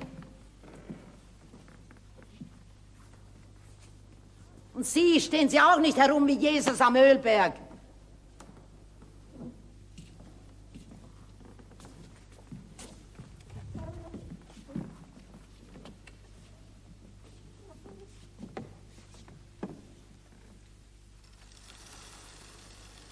Ich denke, Sie werden ihn uns herausgeben. Gott sei Dank sind Sie bestechlich. Sie sind doch keine Wölfe, sondern Menschen und aufs Geld aus. Die Bestechlichkeit bei den Menschen ist dasselbe wie beim lieben Gott die Barmherzigkeit. Bestechlichkeit ist unsere einzige Aussicht. Solange es die gibt, gibt's milde Urteilssprüche. Und sogar der Unschuldige kann durchkommen vor Gericht. Sie wollen's machen für 200 und es muss schnell gehen. Sie haben's nicht mehr lange in der Hand. Er hat gestanden, dass er die Schatulle gehabt hat. Sie haben ihm die Daumenschrauben angelegt. Aber er hat sie in den Fluss geschmissen, wie er gemerkt hat, dass sie wieder im Meer sind. Die Schatulle ist futsch. Soll ich laufen und von meinem Oberisten das Geld holen? Die Schatulle ist futsch.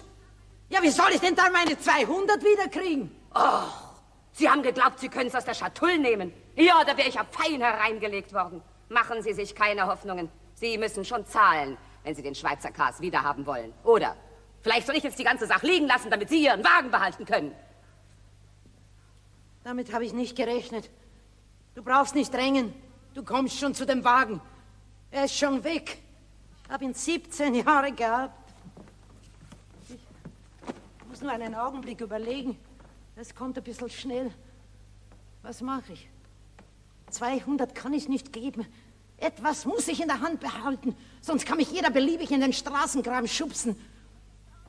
Geh und sag, ich gebe 120, sonst wird nichts daraus. Da verliere ich auch schon den Wagen. Sie werden es nicht machen, der Einäugige ist sowieso in Eil. Soll ich nicht doch die ganzen 200 geben? Ich kann es nicht geben. 30 Jahre habe ich gearbeitet. Die ist schon 25 und hat noch keinen Mann. Ich weiß, was ich tue. Sag 120, sonst wird nichts draus. Sie müssen es wissen.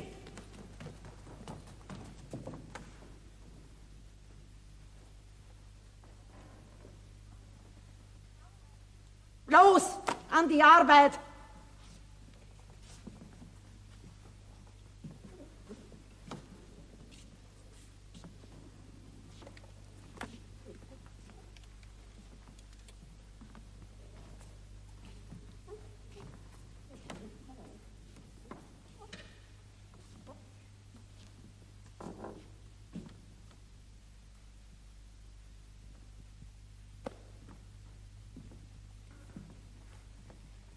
Der Schweizer Kas kommt zurück. Ich gebe auch die 200, wenn es nötig ist. Dein Bruder kriegst du. Mit 80 Gulden können wir eine Hucke mit Waren vollpacken und von vorn anfangen. Es wird überall mit Wasser gekocht. Der Herr wird's zum Guten lenken, heißt es. Das Korn sollen's malen. Sie machen's nicht. Ich hab Sie gewarnt. Der Einäugige hat gleich weggehen wollen, weil es keinen Wert hat. Er hat gesagt, er erwartet jeden Augenblick, dass die Trommeln gerührt werden. Dann ist das Urteil gesprochen. Ich hab 150 geboten, er hat nicht einmal mit den Achseln gezuckt. Mit Mühe und Not ist er da geblieben, dass ich noch einmal mit Ihnen spreche. Sag, ich gebe dir 200, lauf!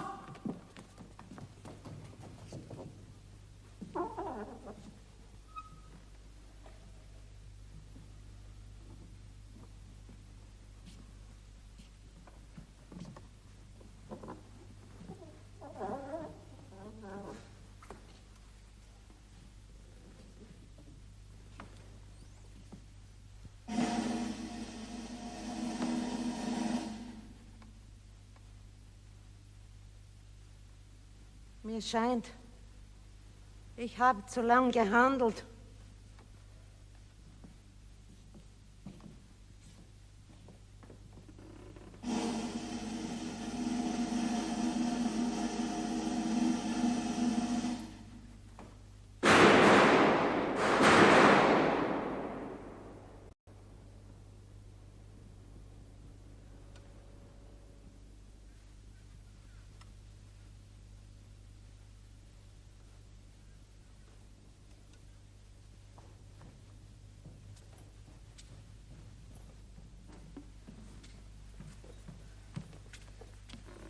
Jetzt haben Sie es geschafft.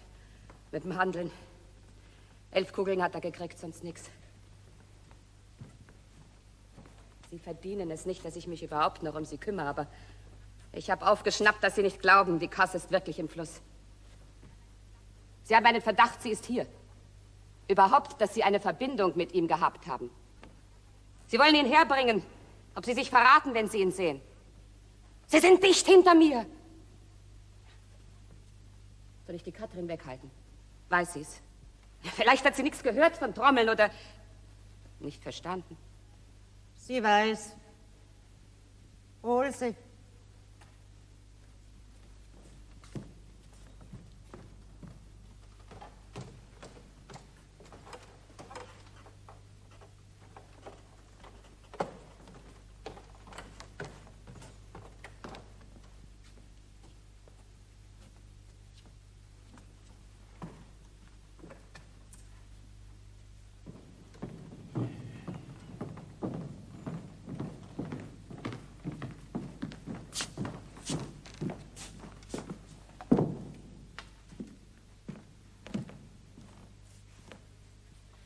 Da ist einer, von dem wir nicht seinen Namen wissen. Er muss aber notiert werden, dass alles in Ordnung geht. Bei dir hat er eine Mahlzeit genommen. Schau ihn dir an, ob du ihn kennst.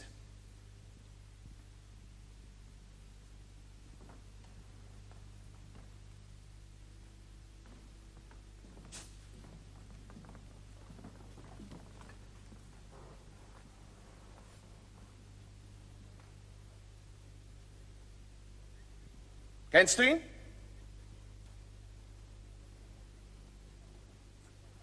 Was, du hast ihn nie gesehen, bevor er bei dir eine Mahlzeit genommen hat?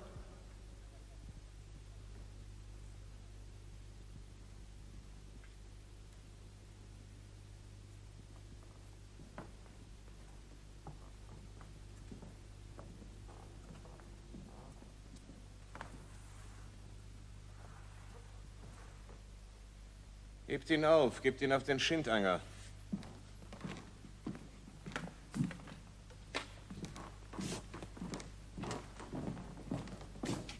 Er hat keinen, der ihn kennt.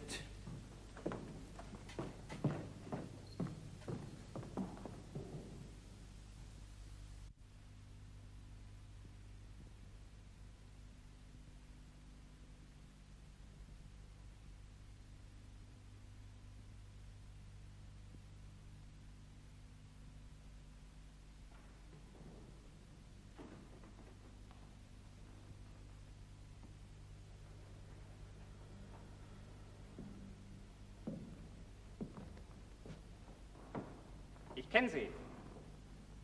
Sie haben einen Zahlmeister von den Evangelischen bei sich gehabt, wo sich verborgen hat. Beschweren Sie sich lieber nicht. Doch beschwere ich mich.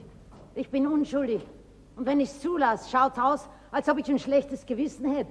Sie haben mir alles mit den Säbel zerfetzt im Wagen und 5 Taler Buß für nix und wieder nix abverlangt. Ich rate Ihnen zum Guten. Halten Sie das Maul. Wir haben nicht viel Marketender und lassen Ihnen den Handel. Besonders, wenn Sie ein schlechtes Gewissen haben und ab und zu eine Buß zahlen. Ich beschwere mich. Wie Sie wollen. Dann warten Sie, bis der Herr Rittmeister Zeit hat. Wo ist der gottverdammte Hund von einem Rittmeister, wo mir das Trinkgeld unterschlagt und versauft's mit seinem Menschen? Er muss hin sein! Halt's Maul, du kommst in Stock. Ach, komm heraus, du Dieb! Ich hau dich zu Koteletten! Die Belohnung unterschlagen, nachdem ich in den Fluss geschwommen bin. Allein vom ganzen Fähnlein, dass ich nicht einmal ein Bier kaufen kann. Und ich lass mir's nicht gefallen. Komm heraus, dass ich dich zerhack. Marie und Josef, das rennt sich ins Verderben. Haben Sie denn kein Trinkgeld gezahlt? Lass mich los, ich renn dich mit nieder, es geht auf ein Aufwaschen. Er hat den Gaul vom Obristen gerettet und kein Trinkgeld bekommen. Er ist noch jung und nicht lang genug dabei. Lass ihn los, er ist doch kein Hund, wo man in Ketten legen muss. Trinkgeld haben wollen ist doch ganz vernünftig. Warum zeichnet er sich sonst aus? Dass der sich besauft drinnen. Ihr seid nur Hosenscheißer. Ich habe was Besonderes gemacht und ich will mein Trinkgeld haben. Junger Mensch, brüllen Sie mich nicht an, ich habe meine eigenen Sorgen. Überhaupt, schonen Sie Ihre Stimme, Sie möchten sie brauchen, bis der Rittmeister kommt. Nachher ist er da und Sie sind heiser und bringen keinen Ton heraus. Solche, wo so brüllen, machen es nicht lang. Eine halbe Stunde, dann muss man sie in den Schlaf singen. So erschöpft sind sie. Ich bin nicht erschöpft, ich hab Hunger. Der verhurt mein Trinkgeld und ich hab Hunger. Er muss hin sein. Ja, ich verstehe, dass Sie einen Zorn haben. Ich leid's nicht. Reden Sie nicht. Ich vertrag keine Ungerechtigkeit. Da haben Sie recht. Aber wie lange? Wie lange vertragen Sie keine Ungerechtigkeit? 1 Stunde oder 2? Sehen Sie? Das haben Sie sich noch nicht gefragt, obwohl es die Hauptsache ist. Warum? Im Stock ist's ein Elend. Wenn Sie entdecken, jetzt vertragen Sie es Unrecht plötzlich. Weiß nicht, warum ich Ihnen zuhöre. Sie hören mir zu, weil Sie schon wissen, was ich sage. Dass Ihre Wut schon verraucht ist. Es ist nur eine kurze gewesen und Sie brauchten eine lange. Aber woher nehmen? Wollen Sie etwas sagen, wenn ich das Trinkgeld verlange? Das ist nicht billig. Im Gegenteil, ich sage nur, Ihre Wut war nicht lang genug. Mit der können Sie nichts ausrichten. Wenn Sie eine lange hätten, würde ich Sie noch aufhetzen. Zerhacken Sie den Hund, würde ich Ihnen dann noch raten. Aber was, wenn Sie ihn dann gar nicht zerhacken? weil sie schon spüren, wie sie den Schwanz einziehen. So, das will ich sehen, ob ich ihn nicht zerhack. Wenn er kommt, zerhack ich ihn. Der Rittmeister kommt gleich. Hinsetzen! Er sitzt schon. Sehen Sie, was habe ich Ihnen gesagt? Sie sitzen schon. Ja, die kennen sich aus in uns. Die wissen, wie sie es machen müssen. Hinsetzen! Schon sitzen wir. Und im Sitzen gibt's keinen Aufruhr. Vor mir brauchen Sie sich nicht genieren. Ich bin nicht besser. Uns haben sie allen unsere Schneid abgekauft. Warum? Ich werde Ihnen was erzählen. Von der großen Kapitulation. Einst im Lenze meiner jungen Jahre dacht auch ich, dass ich was ganz Besonderes bin. Nicht wie jede beliebige Häuslerstochter mit meinem Aussehen und Talent und meinem Drang nach Höherem. Und bestellte meine Suppe ohne Haare. Und von mir, sie hatten's kein Gewinn. Alles oder nix. Jedenfalls nicht der nächstbeste. Jeder ist seines Glückes Schmied. Ich lass mir keine Vorschriften machen. Doch vom Dach der Stadt pfiff Wartfeier. Und du marschierst in der Kapelle im Gleichschritt langsam oder schnell und bläsest deinen kleinen Ton. Jetzt kommt er schon und jetzt das Ganze schwenkt. Der Mensch denkt, Gott lenkt. Keiner redet davon.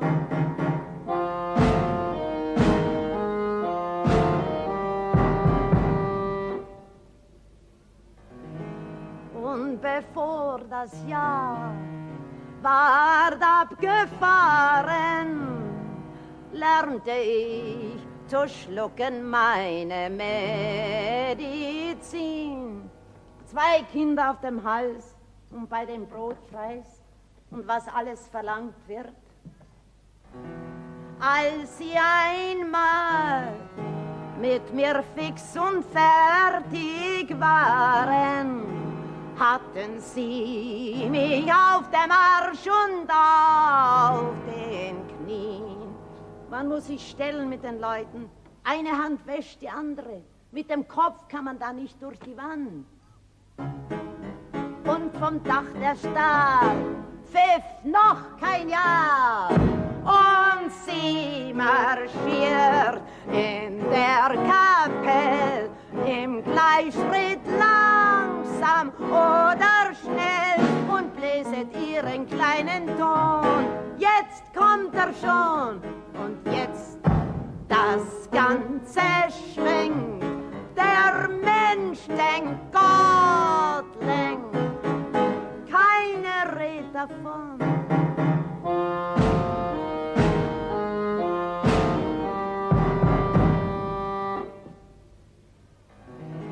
Vieles sah ich schon den Himmel stürmen und kein Stern ward ihnen groß und weit genug.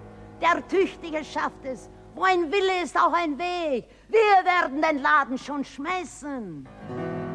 Doch sie fühlten bald beim Berg auf Berge türmen, wie doch schwer man schon an einem Stroh trug.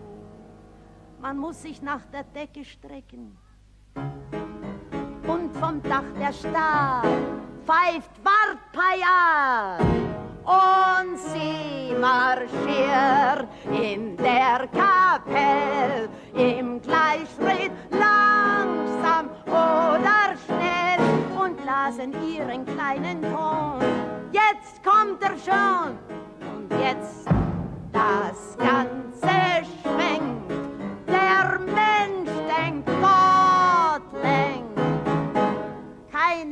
davon. Und darum denke ich, du sollst da bleiben mit meinem offenen Schwert, wenn es dir wirklich danach ist. Und dein Zorn ist groß genug, denn du hast einen guten Grund. Aber wenn dein Zorn ein kurzer ist, geh lieber gleich weg. Leck mich am Arsch.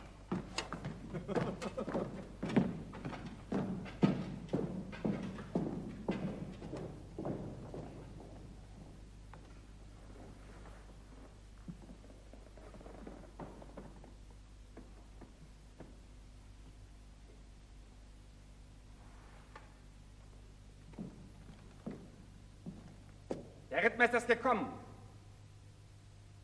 Jetzt können Sie sich beschweren. Ich hab's mir anders überlegt. Ich beschwer mich nicht.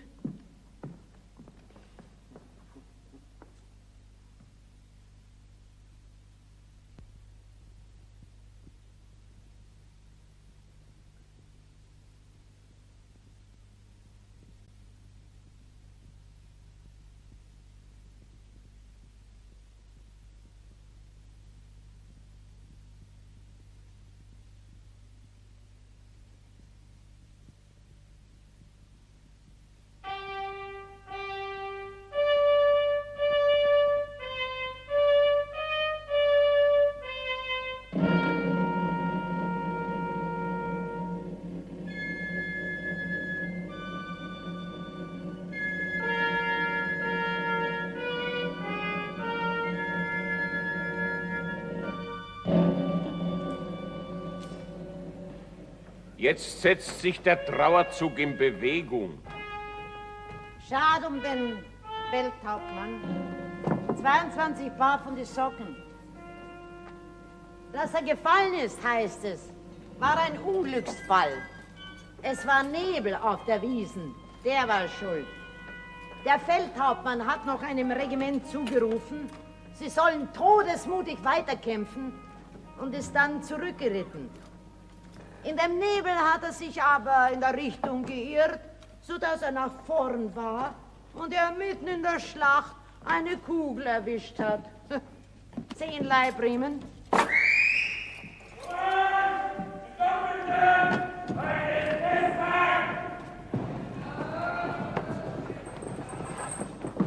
Eine Schande, dass ihr euch vom Begräbnis von einem toten Feldhauptmann trug.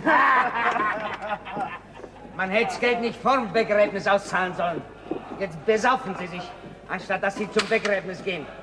Müssen Sie nicht zum Begräbnis? Ich habe mich gedrückt. Wegen Regen.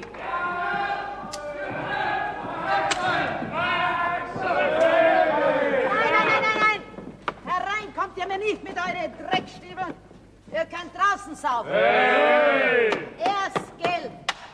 Ein Schnaps wird schnell sein gescheit. Ein Reiter hat keine Zeit, muss für sein Kaiser streiten. Muss für sein Kaiser streiten.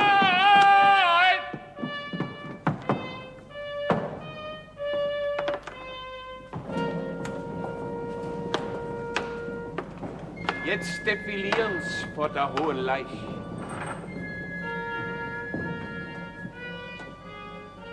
Mir tut so ein Feldhauptmann oder Kaiser leid. Er hat sich vielleicht gedacht, er tut was Übriges und was, wovon die Leute noch reden in künftigen Zeiten und kriegt ein Standbild.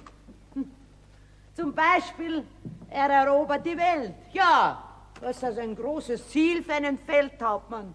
Der weiß es nicht besser. Kurz, der rackert sich ab und dann scheitert's am gemeinen Volk, was vielleicht einen Krug Bier will und nichts Höheres. Die schönsten Pläne sind schon zu Schanden geworden durch die Kleinlichkeit von denen, wo sie ausführen sollen. Denn die Kaiser selber können ja nichts machen. Die sind ja angewiesen auf die Unterstützung von ihren Soldaten und dem Volk. Hab ich recht? Courage, ich gebe Ihnen recht. Bis auf die Soldaten. Die tun, was sie können. Mit denen getraue ich mich 100 Jahre lang, einen Krieg nach dem anderen zu machen. Und 2 auf einmal, wenn es sein muss. Und ich bin kein gelernter Feldhauptmann. Dann meinen Sie nicht, dass der Krieg ausgehen könnte? Weil der Feldhauptmann hin ist? Seien Sie nicht kindisch. Solche finden sich ein Dutzend. Helden gibt's immer. Sie fragt Sie das nicht aus Hetz, sondern weil ich mir überlege, ob ich neue Vorräte einkaufen soll, was gerade billig zu haben sind. Aber wenn der Krieg dann ausgeht, kann ich die Sachen wegschmeißen. Ja, ich verstehe es, dass Sie es ernst meinen. Es hat immer welche gegeben, die gehen herum und sagen, einmal hört der Krieg auf. Ich sag, dass der Krieg einmal aufhört, ist nicht gesagt. Es kann natürlich einmal zu einer kleinen Pause kommen. Der Krieg kann sich verschnaufen müssen. Ja, er kann sogar sozusagen verunglücken. Davor ist er nicht gesichert. Es gibt ja nichts Vollkommenes all hier auf Erden.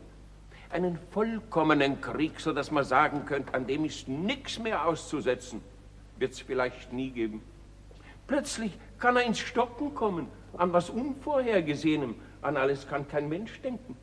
Vielleicht ein kleines Übersehen und das Schlamassel ist da und dann kann man den Krieg wieder aus dem Dreck ziehen. Aber die Kaiser und die Könige und der Papst, die werden ihm schon zu Hilfe kommen in seiner Not. Und so hat er im Ganzen nichts Ernstliches zu fürchten und ein langes Leben liegt vor ihm. Wenn ich Ihnen trauen könnte. Und der Frieden, was ist mit ihm? Ich bin aus Böhmen und möchte gelegentlich heim. So möchten Sie. Ja, der Frieden. Was wird aus dem Loch, wenn der Käse gefressen ist? Auf die Dauer kann man nicht ohne Frieden leben. Ja, ich möchte sagen, den Frieden gibt's im Krieg auch. Er hat seine friedlichen Stellen. Der Krieg befriedigt nämlich alle Bedürfnisse, auch die friedlichen darunter. Dafür ist gesorgt, sonst möchte er sich nämlich nicht halten können. Im Krieg kannst du auch kacken, wie im tiefsten Frieden. Zwischen dem einen Gefecht und dem anderen gibt's ein Bier. Ja, sogar auf dem Vormarsch kannst du ein Nickerchen machen am Ellbogen. Das ist immer möglich im Straßengraben. Natürlich beim Stürmen kannst du nicht Karten spielen, aber das kannst du beim Ackerpflügen im tiefsten Frieden auch nicht. Aber nach dem Sieg gibt's Möglichkeiten. Und was hindert dich, dass du dich vermehrst inmitten all dem Gemetzel? In deiner Scheune oder woanders? Davon bist du auf die Dauer nicht abzuhalten. Und dann hat der Krieg deine Sprösslinge und kann mit ihnen weiterkommen. Nein, nein, der Krieg findet immer einen Ausweg, was nicht gar. Warum sollte er aufhören müssen? Dann kaufe ich also die Waren. Ich verlasse mich auf Sie.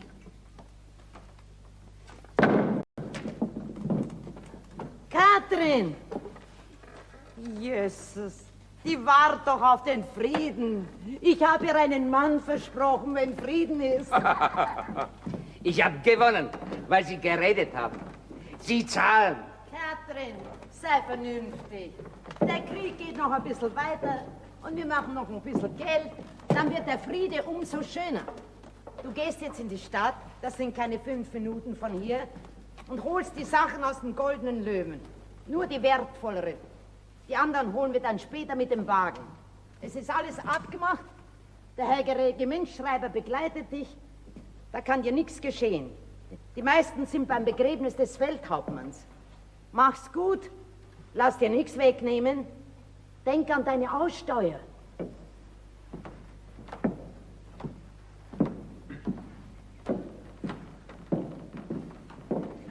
Können Sie sie mit dem Schreiber gehen lassen? Aber die ist ja nicht so hübsch, dass sie einer ruinieren möchte.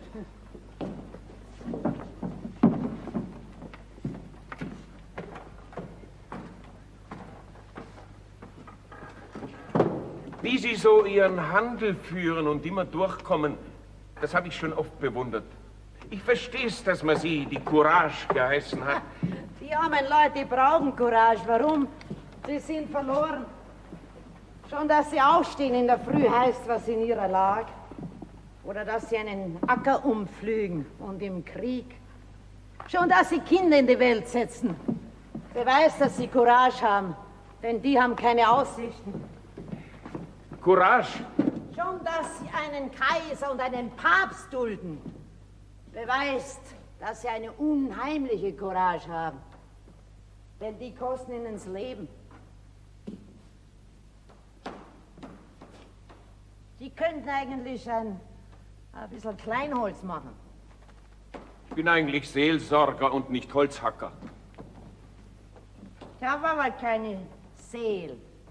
Dagegen brauche ich Brennholz. Was ist das für eine Stummelpfeife? Halt eine Pfeife. Nein, nicht halt eine, sondern eine ganz bestimmte. So? Ja, das ist die Stummelpfeife von dem Koch vom Oxenstierna-Regiment. Na, wenn Sie es wissen, warum fragen Sie denn dann so scheinheilig? Weil ich halt nicht weiß, ob Sie sich bewusst sind, dass Sie gerade die rauchen.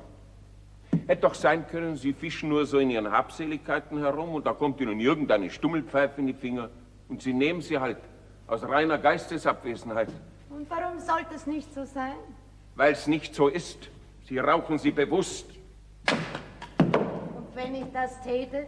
Courage, ich warne Sie. Das ist meine Pflicht. Wir werden den Herrn kaum mehr zu Gesicht kriegen, aber das ist nicht Schad, sondern Ihr Glück. Er hat mir keinen verlässlichen Eindruck gemacht, im Gegenteil. So? Ja, so ein netter Mensch. So, das nennen Sie einen netten Menschen. Ich nicht. Ich bin weit entfernt, ihm etwas Böses zu wollen, aber nett kann ich ihn nicht nennen. Eher einen Don Juan, einen Raffinierten. Und jetzt schauen Sie sich die Pfeife an, wenn Sie mir nicht glauben. Sie müssen zugeben, dass die allerhand von seinem Charakter verrät. Ich sehe nichts. Gebraucht ist sie. Durchgebissen ist sie halb. Ein Gewaltmensch. Das ist die Stummelpfeife von einem rücksichtslosen Gewaltmenschen. Das sehen Sie doch, wenn Sie noch nicht alle Urteilskraft verloren haben. Hacken Sie mir nicht, meinen Hack flog durch. Ich habe ja Ihnen gleich gesagt, ich bin kein gelernter Holzhacker. Ich habe Seelsorgerei studiert. Aber hier werden ja meine Gaben und Fähigkeiten missbraucht zu körperlicher Arbeit. Meine mir von Gott verliehenen Talente kommen überhaupt nicht zur Geltung. Das ist eine Sünde. Sie haben mich nicht predigen hören. Ich kann ein ganzes Regiment nur mit einer Ansprache so in Stimmung versetzen, dass es den Feind für eine Hammelherde ansieht. Ihr Leben ist ihnen wie ein alter, verstunkener Fußlappen, den sie wegwerfen in Gedanken an den Endsieg.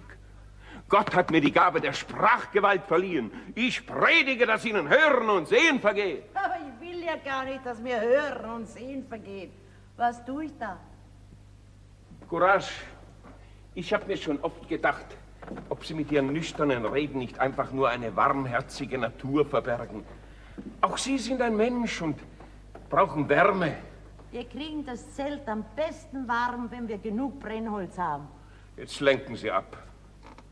Im Ernst, Courage, ich frage mich mitunter, wie es wäre, wenn wir unsere Beziehung etwas enger gestalten würden. Ich meine, nachdem uns der Wirbelsturm der Kriegszeiten so seltsam zusammengewirbelt hat. Ich denke, sie ist eng genug. Ich koche Ihnen das Essen und Sie betätigen sich und machen zum Beispiel Brennholz. Sie wissen genau, was ich mit enger meine. Das ist nicht eine Beziehung mit Essen und Holzhacken und solche niedrigen Bedürfnisse. Lassen Sie Ihr Herz sprechen. Verhärten Sie sich nicht. Kommen Sie nicht mit dem Beil auf mich zu. Das wäre mir eine zu enge Beziehung. Ziehen Sie es nicht ins Lächerliche. Ich bin ein ernster Mensch und habe mir überlegt, was ich sage. Feldprediger, sind's gescheit. Sie sind mir sympathisch und ich möchte Ihnen nicht den Kopf waschen müssen. Auf was ich aus bin, ist, meine Kinder durchzubringen mit den Wagen. Hacken Sie uns das Holz, dann haben wir es am Abend warm. Und das ist doch schon sehr viel in diesen Zeiten. Was denn? Bist du überfallen worden? Auf dem Rückweg? Sie ist auf dem Rückweg überfallen worden. Schmeiß das Zeug weg.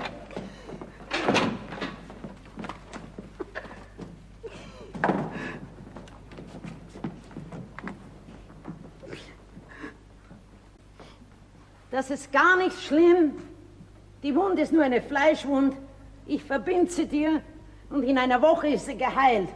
Die sind schlimmer wie die Tiere. Ich werfe Ihnen nichts vor. Daheim haben Sie nicht geschändet. Schuld sind die, wo Kriege anstiften. Die kehren das Unterste zu oberst in die Menschen. Hat dich der Schreiber nicht nach Haus begleitet? Das kommt davon. Weil du eine anständige Person bist, da scheren sie sich nicht drum. Die Wunde ist gar nicht tief, da bleibt nichts zurück. So, jetzt ist sie verbunden. Sei ruhig, du kriegst was. Ich habe dir insgeheim was aufgehoben. Du wirst schauen.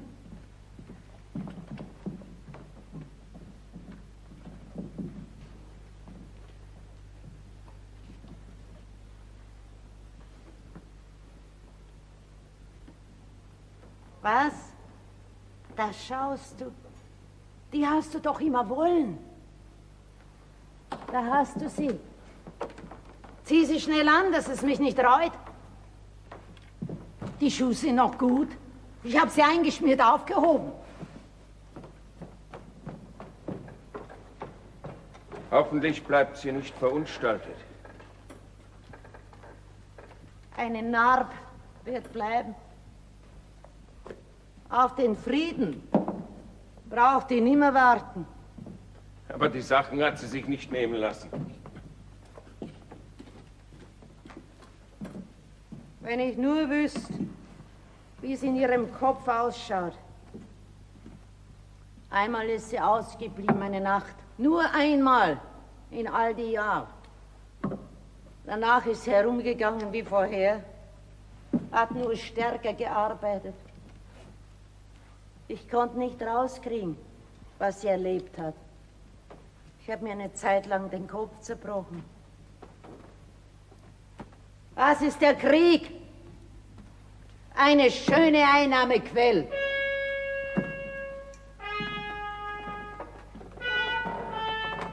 Jetzt begraben Sie den Feldhauptmann. Das ist ein historischer Augenblick. Mir ist ein historischer Augenblick, dass sie meiner Tochter übers Auge geschlagen haben. Die ist schon halb kaputt. Einen Mann kriegt die nimmer mehr. Und dabei so ein Kindernarr. Stumm ist sie auch nur wegen dem Krieg. Ein Soldat hatte als klein was in den Mund geschoppt. Den Schweizer Kass sehe ich nicht mehr. Und wo der Eilef ist, das weiß Gott. Der Krieg soll verflucht sein!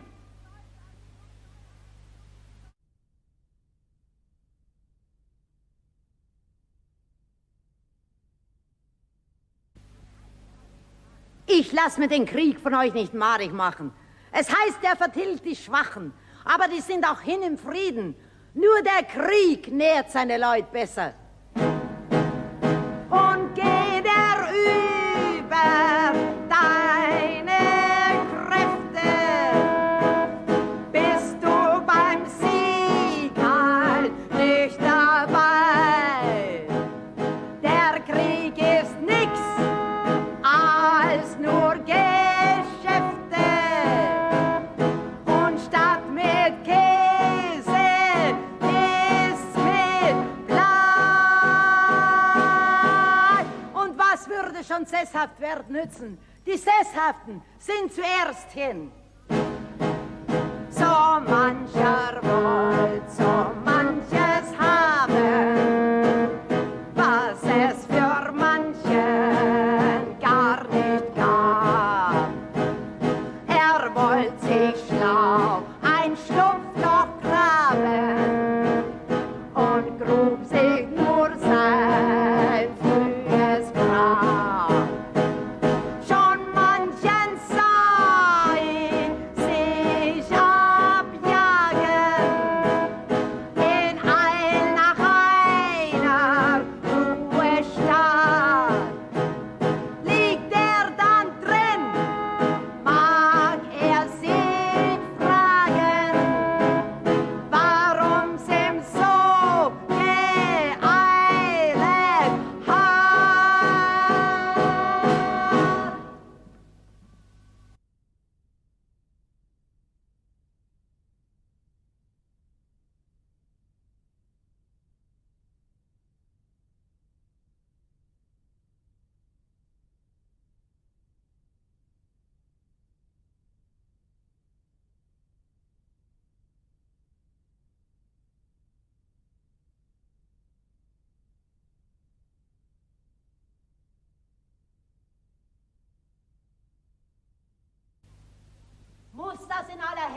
früh sein? Wir sind die ganze Nacht 20 Meilen hergelaufen und müssen noch zurück heute. Was soll ich denn mit Bettfedern? Die Leute haben keine Häuser. Warten Sie lieber, bis Sie sie sehen.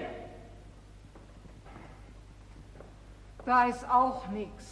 Komm. Dann verpfänden Sie uns das Dach über den Kopf für die Steuern.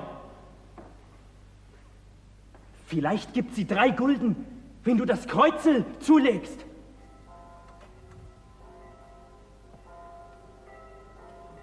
Horch, Mutter! Frieden! Frieden! Der Schwedenkönig ist gefallen! Was ist denn das für ein Geläut mitten in der Woche? Was schreien Sie da? Na, sagen Sie mir jetzt nicht, dass Friede ausgebrochen ist, wo ich gerade neue Vorräte eingekauft habe. Ist wahr! Frieden! Seit 3 Wochen heißt's! Wir haben's nur nicht erfahren! Ja, warum sollten Sie auch sonst die Glocken läuten? In der Stadt sind schon ein ganzer Haufen Lutherische angekommen. Die haben die Neuigkeit gebracht. Jesus, Marant Josef, Friede! Katrin, zieh dein Schwarzes an! Wir gehen in den Gottesdienst. Das sind wir unseren Schweizer Kas schuldig. Mutter, es ist Frieden. Was hast du? Jetzt bringe ich die Sattlerei wieder in Gang. Ich verspreche dir's. Alles kommt in Ordnung. Kannst du laufen? Schlecht ist dir geworden. Das ist die Nachricht. Sie hat's nicht geglaubt, dass es noch Frieden wird. Wir gehen gleich heim. Gebt ihr einen Schnaps. Sie sind schon fort. Was ist im Lager drüben? Sie laufen zusammen, ich gehe hinüber. Soll ich nicht mein geistliches Gewand anziehen? Erkundigen Sie sich erst genauer, bevor Sie sich zu erkennen geben als Antichrist. Ich bin eigentlich froh über den Frieden, wenn ich auch ruiniert bin. Wenigstens 2 meiner Kinder hätte ich also durchgebracht durch den Krieg. Jetzt werde ich meinen Eilef wiedersehen. Und wer kommt da die Lagergasse herunter? Wenn das nicht der Koch vom Feldhauptmann ist.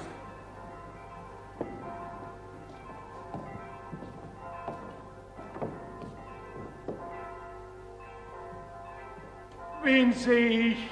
Den Feldprediger. Courage, ein Besuch.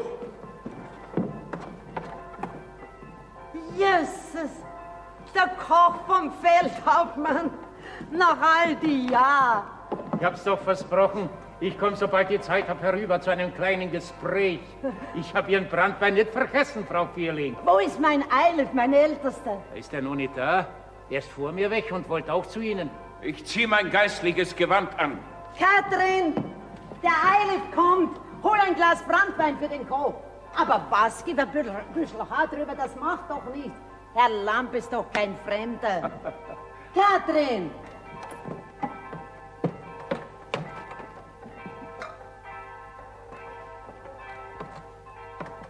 Sie will nicht heraus. Die macht sich nichts aus dem Frieden. Der hat zu lang auf sich warten lassen. Sie haben sie über das eine Auge geschlagen. Man sieht schon kaum mehr. Aber sie meint, die Leute stieren auf sie. Ja, der Krieg. Setzen wir uns.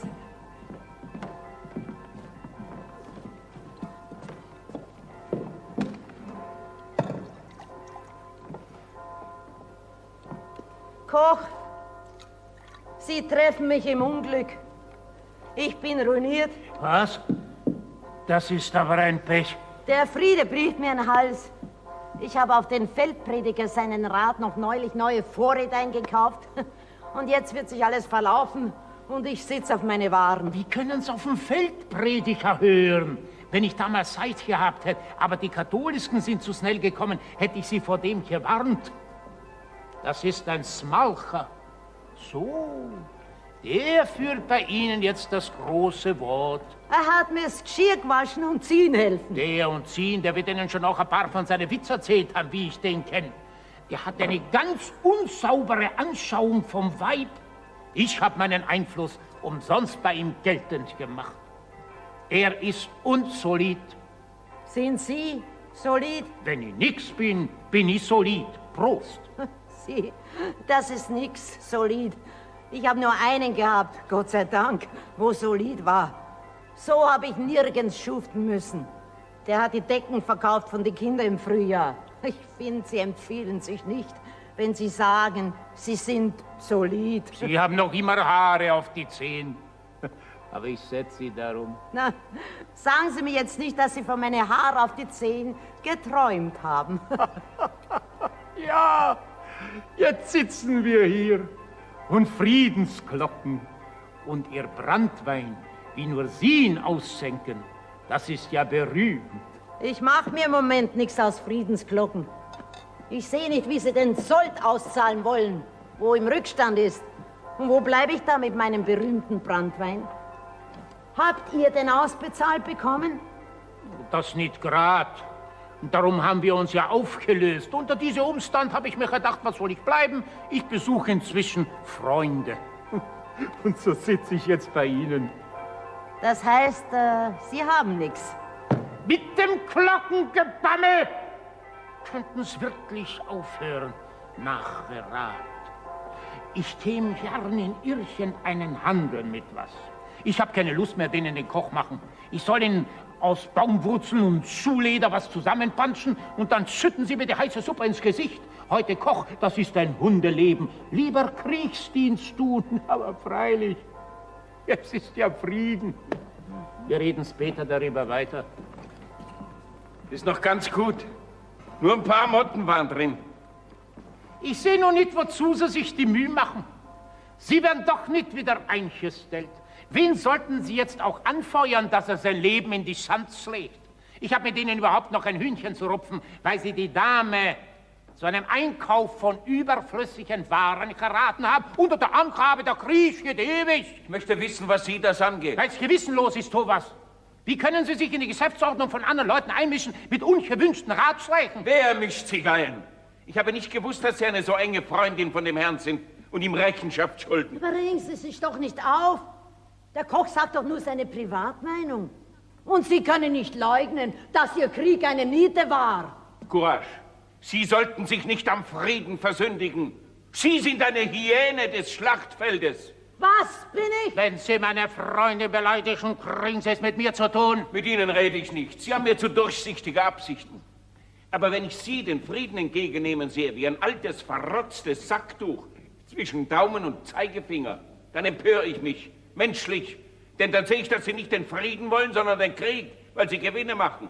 Dann vergessen Sie aber auch nicht den alten Spruch, wer mit dem Teufel frühstücken will, muss einen langen Löffel haben. Ich habe nichts für den Krieg übrig und er hat wenig genug für mich übrig.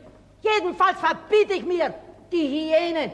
Wir sind geschiedene Leute. Aber warum beklagen Sie sich denn über den Frieden, wenn alle Menschen aufatmen? Wegen ein paar alte Klamotten in Ihrem Wagen? Meine Waren sind keine alten Klamotten, sondern davon lebe ich. Und Sie haben es bisher auch. Also vom Krieg, aha. Als ausgewachsener Mensch hätten Sie sich sagen müssen, dass man keinen Rat gibt. Ach, in der Lage können Sie jetzt nichts Besseres mehr tun, als gewisse Waren schnell loslachen, bevor die Preise ins Aschgraue sinken. Gehen Sie los, ziehen sich an, verlieren Sie keine Minute. Das ist ein sehr vernünftiger Rat. Ich glaube, ich mach's. Weil der Koch es sagt. Na, warum haben Sie es denn nicht gesagt? Er hat recht. Ich gehe lieber auf den Markt. Einen für mich Feldprädikant. Mit mir sollten Sie sich nicht hinstellen. So ein Hahnenkampf passt sich nicht für Ihr Gewand. Wenn Sie jetzt nicht das Maul halten, bringe ich Sie um, ob sich das passt oder nicht. Wenn Sie nicht so ein gottloser Lump geworden wären, könnten Sie jetzt im Frieden leicht wieder zu einem Pfarrhaus kommen. Köch wird man nicht brauchen. Zum Kochen ist nichts da, aber geglaubt wird immer noch, da hat sich nichts verändert. Herr Lamp, ich muss Sie bitten, mich hier nicht hinauszudrängeln. Seit ich verlobt bin, bin ich ein besserer Mensch geworden. Ich könnte denen gar nicht mehr predigen. Holla! Ihr Leute! Ist das bei Mutter Courage? Ganz recht. Und mit wem haben wir das Vergnügen? Mit der Obristin Staremberg. Gute Leute, wo ist die Courage? Courage, die Obristin Staremberg wünscht Sie zu sprechen. Ich komm gleich. Ich bin die Yvette. Ach, die Yvette. Nur nachschauen, wie es geht. Peter. Yvette. Sowas. Wie kommst denn du daher? Im Vierspanner. Ach, ihr kennt's euch. Intim? Man möcht's meinen.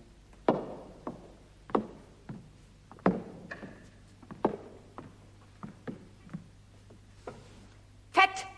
Du gehörst auch nicht mehr zu die Slangsten. Ebenfalls schön, dass ich dich wiedersehe. Dann kann ich dir sagen, was ich von dir denke. Ja, sagen Sie es ganz genau. Aber warten Sie, bis die Courage heraus ist. Yvette! Courage! Ja, warum bist du denn in Trauer? Steht's mir nicht. Mein Mann, der Obrist, ist vor ein paar Jahren gestorben. Der Alte, wo beinahe einen Wagen gekauft hätte? Sein älterer Bruder. Wenigstens eine, wo es im Krieg zu was gebracht hat. An Ihrer Stelle möchte ich die Schuhe wieder anziehen.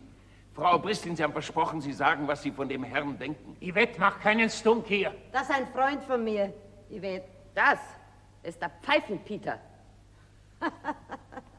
Lass die Spitznamen. Ich heiße Peter Lamp. Der Pfeifenpeter, wo die Weiber verrückt gemacht hat, sie. Ihre Pfeife habe ich aufbewahrt. Und daraus geraucht. Ein Glück, dass ich Sie vor dem warnen kann. Das ist der Schlimmste, wo an der ganzen flandrischen Küste herumgelaufen ist. An jeden Finger eine, die er ins Unglück gebracht hat. Das ist lange her, das ist schon nicht mehr wahr. Steh auf! Wenn eine Dame dich ins Gespräch zieht, ehe ich diesen Menschen geliebt habe. Und zur gleichen Zeit hat er eine andere gehabt, eine kleine Schwarze mit krumme Beinen. Die hat er auch ins Unglück gebracht, natürlich. Dich habe ich jedenfalls eher ins Glück gebracht, wie es scheint. Halt's Maul. Traurige Ruin. Aber hüten Sie sich vor dem. So einer bleibt gefährlich. Auch im Zustand des Verfalls. Komm, Yvette, ich muss mein Zeug losschlagen, vor die Preis sinken. Vielleicht kannst du mir helfen beim Regiment mit deinen Beziehungen. Katrin, aus der Kirche wird nichts. Stattdessen gehe ich auf den Markt. Wenn der Eilif kommt, gebt ihm was zu trinken.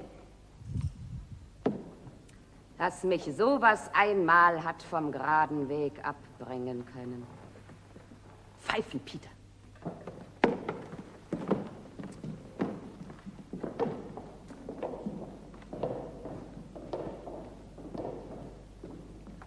Ich möchte unserer Unterhaltung das Wort zugrunde legen. Gottes Mühlen mahlen langsam. Und Sie beschweren sich über meine Witze. Ich hab halt kein Glück. Ich sag's, wie es ist. Ich habe auf eine warme Mahlzeit gehofft. Ich bin ausgehungert. Jetzt reden die über mich.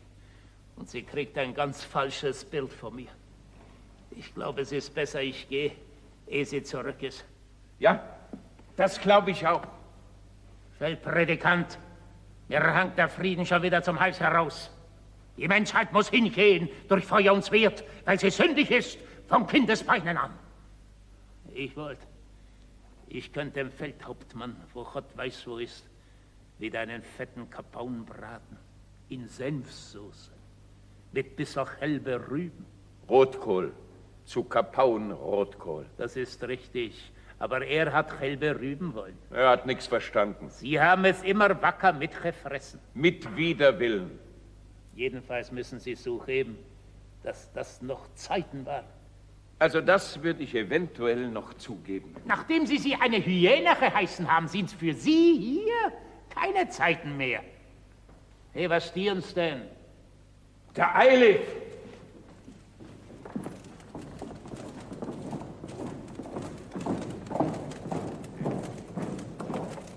Was ist denn mit dir los? Wo ist die Mutter? In die Stadt. Ich habe gehört, sie ist hier. Sie haben mir erlaubt, dass ich Sie noch besuchen darf. Wo führt ihr denn hin? Nicht zum Guten. Was hat er angestellt? Bei einem Bauern ist er eingebrochen. Die Frau ist hin. Wie hast du das machen können? Ich habe nichts anderes gemacht als vorher auch. Aber im Frieden. Halt das Maul!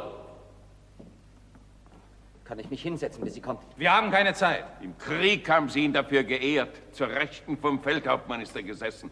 Da war's Kühnheit. Könnte man nicht mit dem Profoss reden? Das nutzt nichts. Einem Bauern sein Vieh wegnehmen, was wäre daran kühn? Das war eine Dummheit. Wenn ich dumm gewesen wäre, dann wäre ich verhungert, du Klugscheißer. Und wenn du klug warst, kommt dir der Kopf herunter, du Dummkopf. Wir wollen wenigstens die Katrin herausholen. Lass sie drin. Gib mir lieber einen Schluck Schnaps. Wir haben keine Zeit. Komm!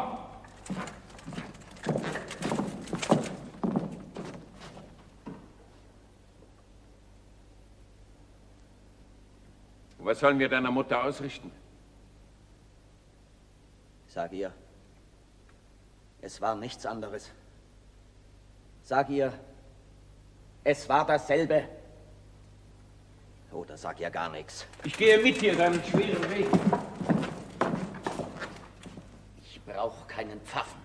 Das weißt du noch nicht. Ich werde es ihr doch noch sagen müssen.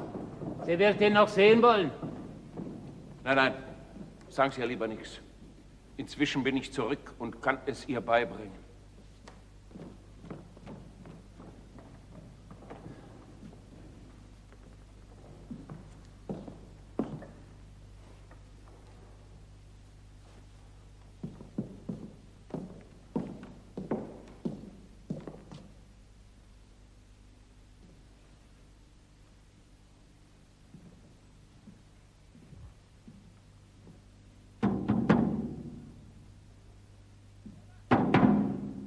Holla! Wollen Sie nicht rauskommen?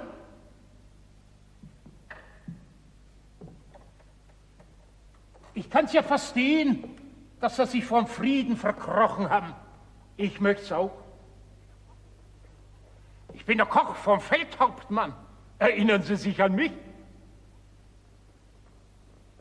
Ich frage mich, ob Sie ein bisschen was zu essen hätten, ehe Ihre Mutter zurückkommt. Ich hätte gerade Lust auf einen Speck. Oder auch Brot. Nur wegen der Langeweile.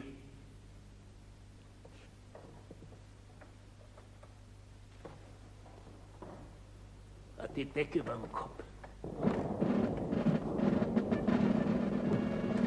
Koch! Der Frieden ist schon wieder aus. Schon seit 3 Tagen ist wieder Krieg. Ich habe mein Zeug noch nicht losgeschlagen gehabt, wie ich es erfahren habe. Gott sei Dank, in der Stadt schießen sie es schon mit den Lutherischen. Wir müssen gleich weg. Katrin, packen. Warum sind Sie betreten? Was ist mit Ihnen? Nix. Doch ist was. Ich sehe es Ihnen an. Der Eilif war da. Er hat nur gleich wieder weg müssen. War er da? Na, dann werden wir ihn auf den Marsch sehen. Ich ziehe mit den unseren jetzt. Wie sieht er aus? Wie immer. Hat er was erzählt? Steht er sich gut mit dem Hauptmann? Hat er was von seinen Heldentaten berichtet? Eine hat er hörig noch einmal wiederholt. Na, Sie erzählen es mir später. Wir müssen gleich weg. Katrin, der Frieden ist schon wieder rum. Wir ziehen weiter. Was ist mit Ihnen?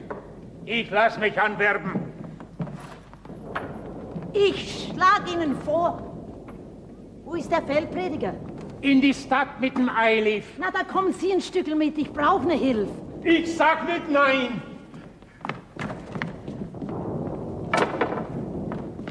Wir müssen hinten rum. Zu den Lutherischen.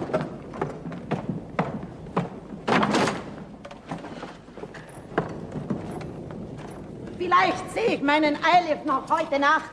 Der ist mir der Liebste von allen. Gehen Sie an die Deichsel. Ein kurzer Frieden war's. Und schon geht's weiter. Von Ulm nach Metz, von Metz nach Mähren, wo der Courage ist dabei. Der Krieg wird seinen Mann ernähren, er braucht nur Pulver zum Blei.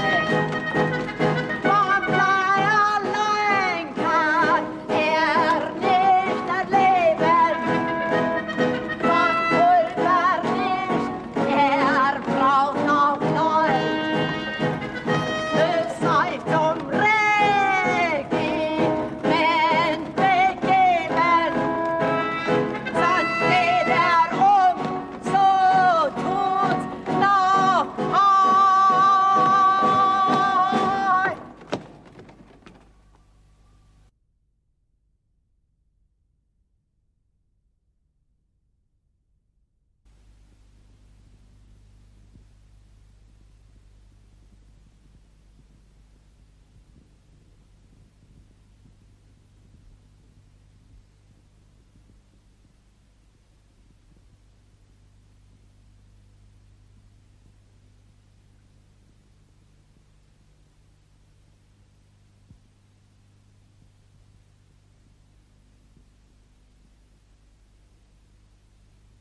Es ist alles dunkel, noch niemand auf.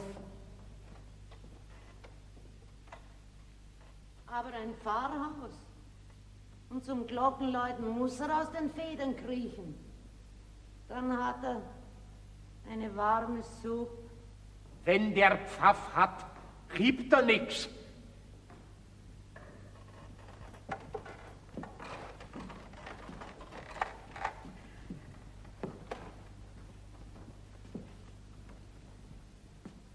Vielleicht, wenn wir singen.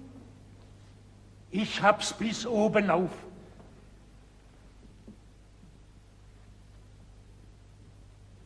Ich habe einen Brief aus Utrecht, dass meine Mutter an der Cholera gestorben ist und das Wirtshaus gehört mir.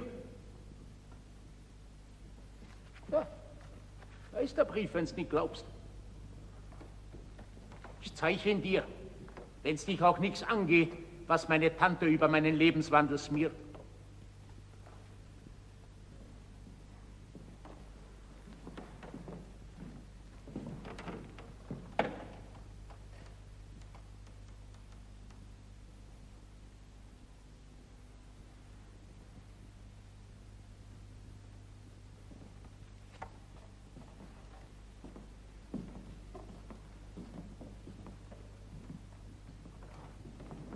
Lamm, ich bin das Herumziehen auch schon müde. Ich komme mir vor wie ein Schlachterhund. Zieht's Fleisch für die Kunden und kriegt nichts davon ab. Hab nichts zu verkaufen und die Leute haben nichts, das ist nichts zu zahlen. In Pommerschen sollen die Dörfler schon die jüngeren Kinder aufgegessen haben. Und Nonnen haben sie bei Raubüberfall erwischt. Die Welt stirbt aus. Manchmal sehe ich mich schon mit meinen Planwagen durch die Hölle fahren, Pech verkaufen. Oder durch den Himmel Wegzehrung ausbieten an irrende Seelen. Wenn ich mit meinen Kindern, wo mir verblieben sind, eine ruhige Stelle fänd, wo nicht herumgeschossen wird, möchte ich noch ein paar ruhige Jahre haben. Wir könnten das Wirtshaus aufmachen. Anna, überleg dir's. Ich habe heute Nacht meinen Entschluss gefasst. Ich gehe mit dir oder ohne dich nach Utrecht zurück. Und zwar heute. Ich muss mit der Katrin reden. Das kommt ein bisschen schnell. Und ich fass meinen Entschluss ungern in der Kälte und mit nichts im Magen. Katrin! Katrin! Ich muss dir was mitteilen. Der Koch und ich wollen nach Utrecht. Er hat eine Wirtschaft dort geerbt. Da hätten wir unser gesichertes Essen. Das wäre fein, nicht? Du hättest deine Bettstatt. Das passt dir, wie? Auf der Straße ist kein Leben für die Dau. Du müsst verkommen, verlaust bist du schon. Ich denk, wir entschließen uns. Anna! Ich möchte ein Wort mit dir allein haben. Geh in den Wagen zurück, Katrin.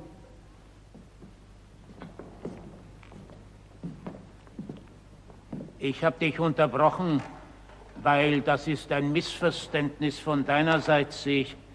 Ich habe gedacht, das müsste ich nicht Eichens sagen, weil es klar ist, aber wenn nicht, muss ich dir's halt sagen, dass du die mitnimmst. Davon kann keine Rede sein. Ich glaube, du verstehst mich.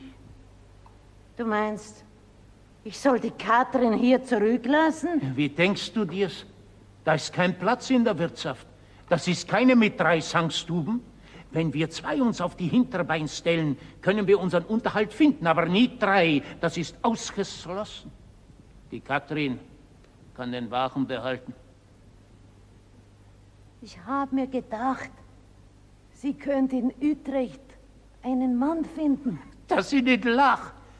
Wie sollt ihr einen Mann finden? Stumm und die Narb dazu und in dem Alter? Red nicht so raum.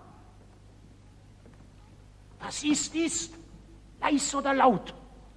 Und das ist auch ein Grund, warum ich sie nicht in der Wirtschaft haben kann. Die Gäste wollen sowas nicht immer verrauchen haben. Das kannst du denen nicht verdenken. Halt's Maul, du sollst nicht so laut reden. Im Pfarrhaus ist Licht. Wir können singen. Na, wie könnt ihr allein mit dem Wagen ziehen? Die hat Furcht vor dem Krieg. Sie verträgt's nicht. Die leidet an Mitleid. Erst neulich habe ich wieder einen Igelversteck gefunden bei ihr, wo wir erfahren haben. Die Wirtschaft ist zu klein. Werter Herr, Gesinde und Hausbewohner, wir bringen zum Vortrag das Lied von Salomon, Sokrates und andere große Geister, denen es nicht genutzt hat. Damit ihr seht, auch wir sind ordentliche Leute und haben es darum schwer durchzukommen, besonders im Winter.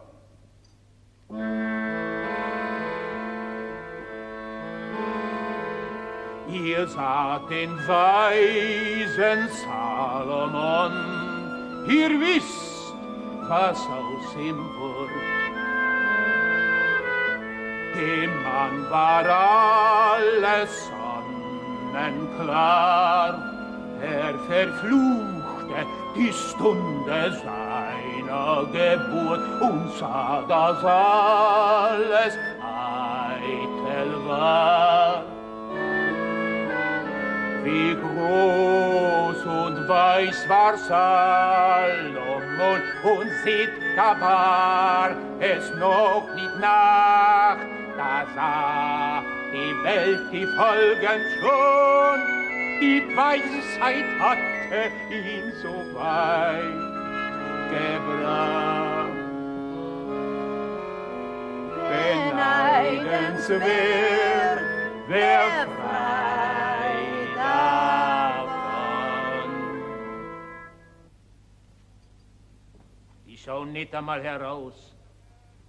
Werter Herr, Gesinde und Hausbewohner, Sie möchten sagen, ja, die Weisheit ist es nicht, was einen Mann ernährt. Versucht es mit der Ehrlichkeit. Da möchtet ihr vielleicht satt werden oder zumindest nicht ganz nüchtern bleiben, aber wie ist es damit?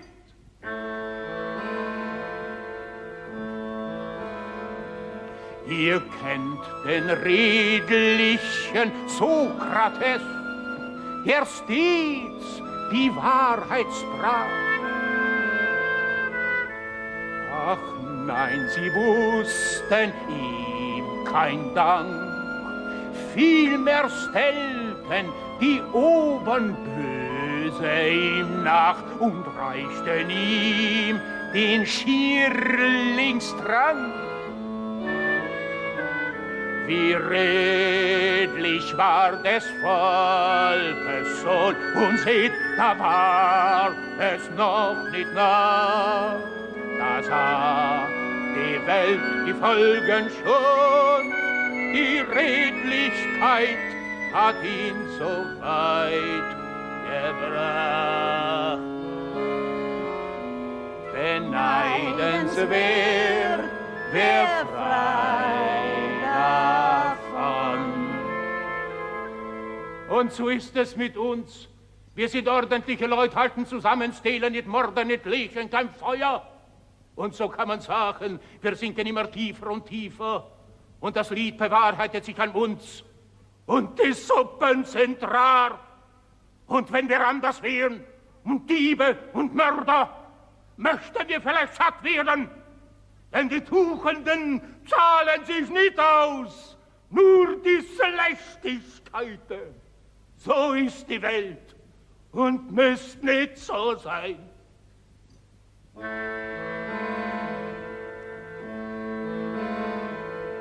Hier seht ihr ordentliche Leute, halten die 10 Gebote.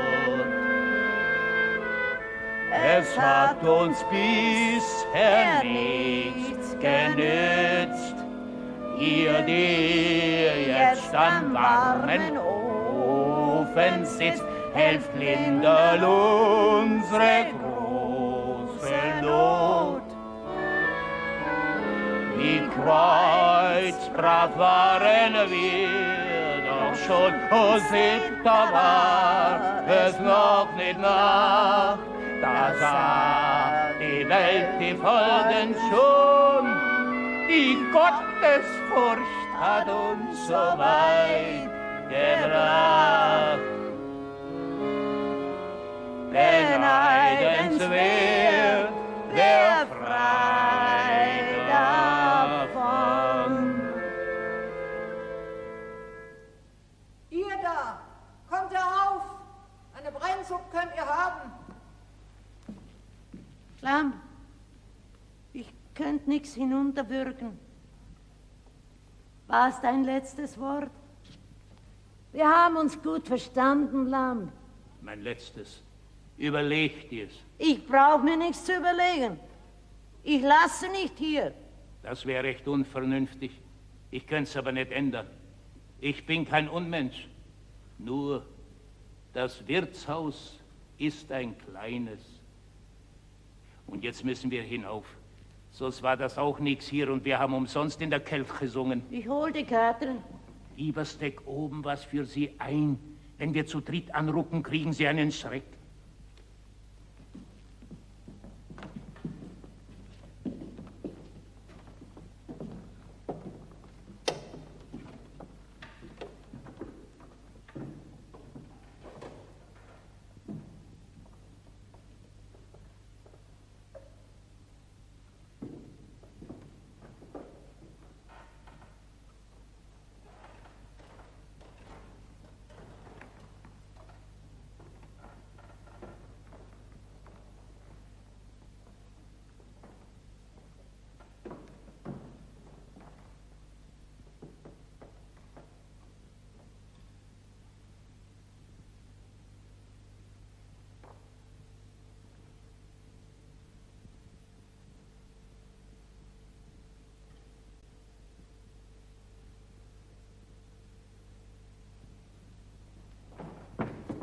Katrin, bleib stehen.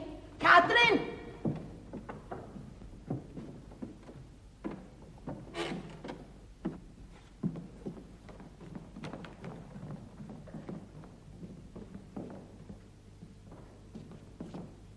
Wo willst du denn hin mit dem Bündel?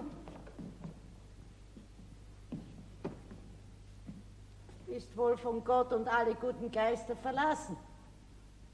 Ich habe ihm gesagt, es wird nichts aus Utrecht, seinem dreckigen Wirtshaus. Was sollen wir dort? Du und ich, wir passen doch in kein Wirtshaus. In dem Krieg ist noch allerhand für uns drin. Bist ja dumm. Was denkst, wenn ich das gesehen hätte und du wärst weg gewesen?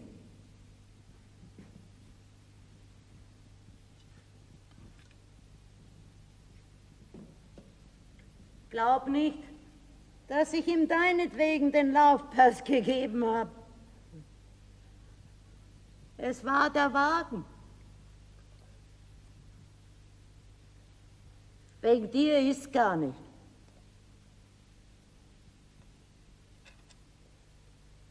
Es ist wegen dem Wagen.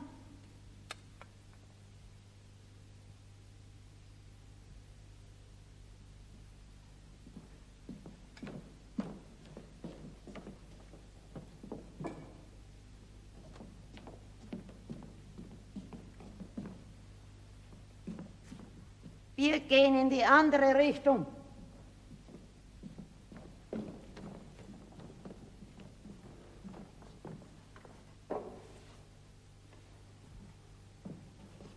Und dem Koch sein Zeug, das legen wir aus, dass er es findet. dumme Mensch. So. Der ist draußen aus unserem Geschäft. Und ein anderer kommt mir nimmer rein. Jetzt machen wir beide weiter. Der Winter wird auch rumgehen. Wie alle anderen.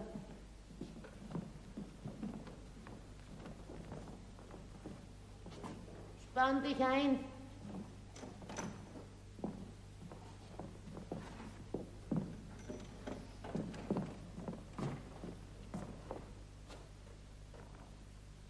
Es könnte Schnee geben.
Ich will keinen Lärm haben. Wer schreit, dem haut den Spieß hinauf.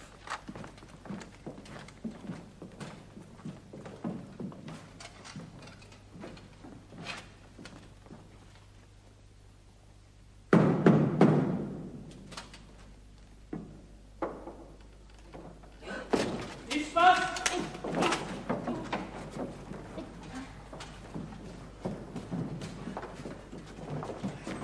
Da ist auch noch eine.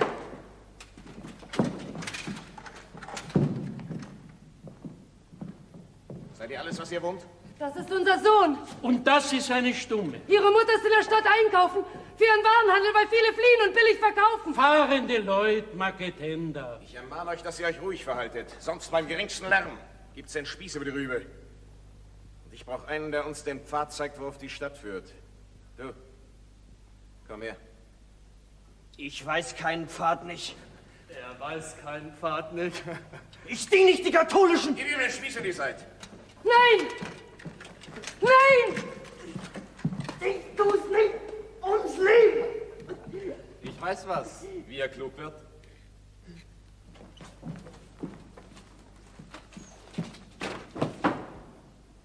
Zwei Kühe und ein Ochs.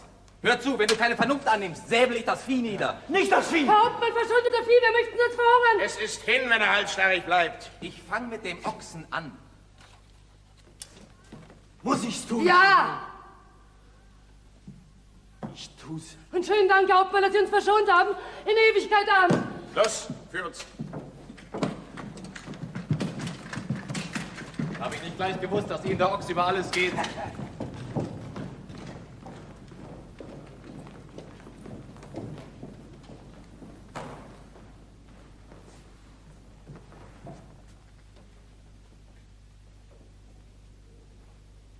Ich möchte wissen, was die vorhaben.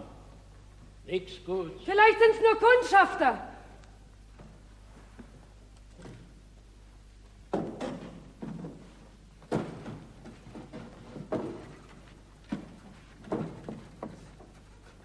Was willst? Sehen, ob die allein sind. Im Gehölz bewegt sich's. Und da sind auch Gepanzerte in der Lichtung und eine Kanon.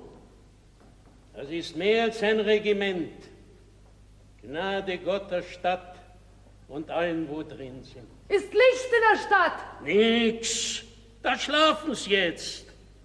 Wenn die dort eindringen, stechen sie alles nieder. Wir können nichts machen, meinst? Nix. Wir können nicht hinunterlaufen in der Nacht.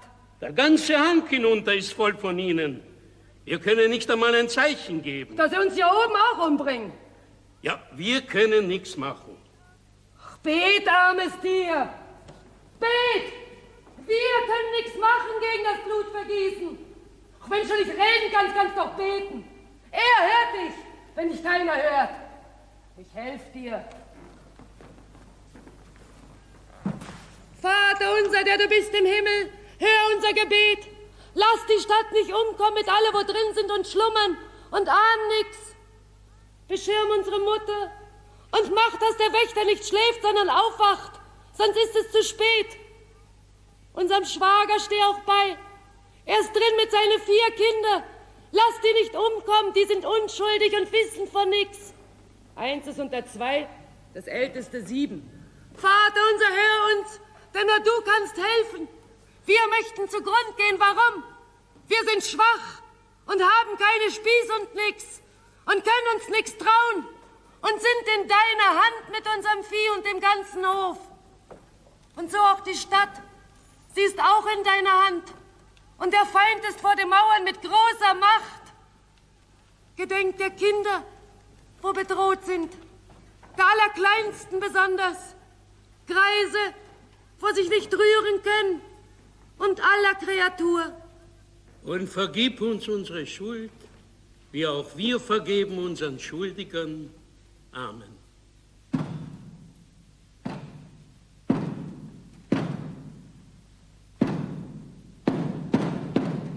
Jesus, was macht die? Die hat den Verstand verloren. Hol sie runter, schnell! Die bringt uns ins Unglück!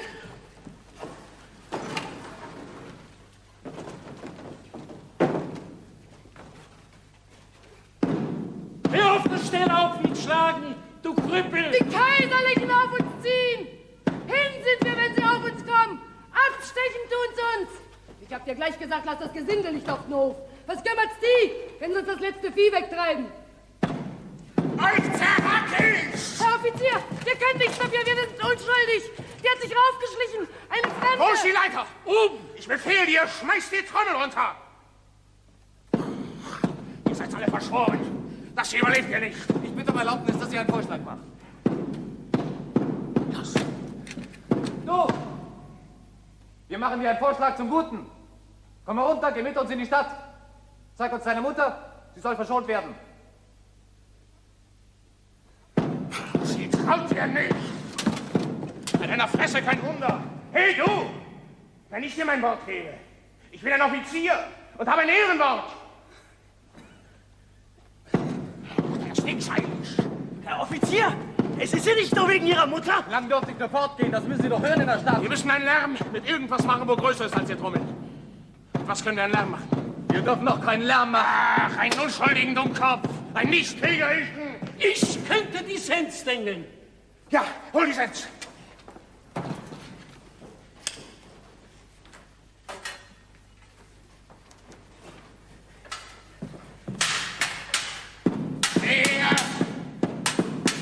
Es geht um dein Leben! Ach, zu schwach! Wir müssen den Hof anzünden! Ausreichern müssen wir sie! Das nützt nichts, Herr Hauptmann. Wenn die in der Stadt Feuer sehen, wissen sie alles.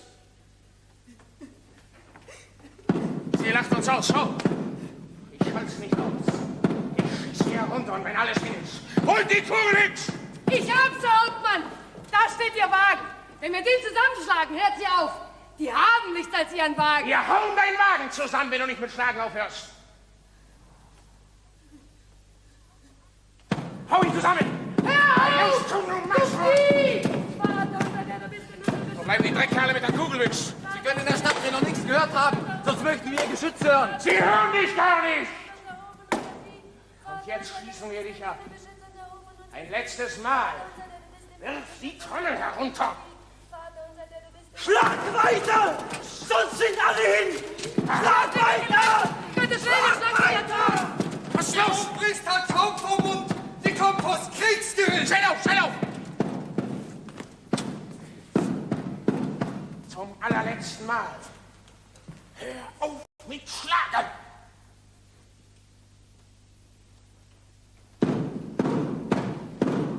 Jetzt Feuer!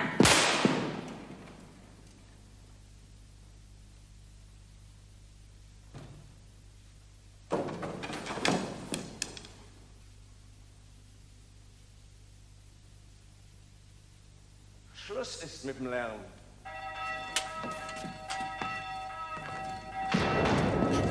Sie hat's geschafft.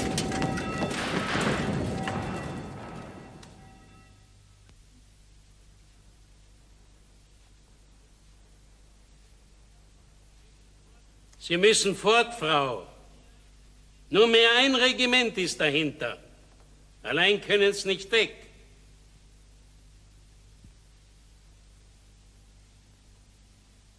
Vielleicht schlaft sie mir ein. Eie, Popeye, was raschelt im Stroh?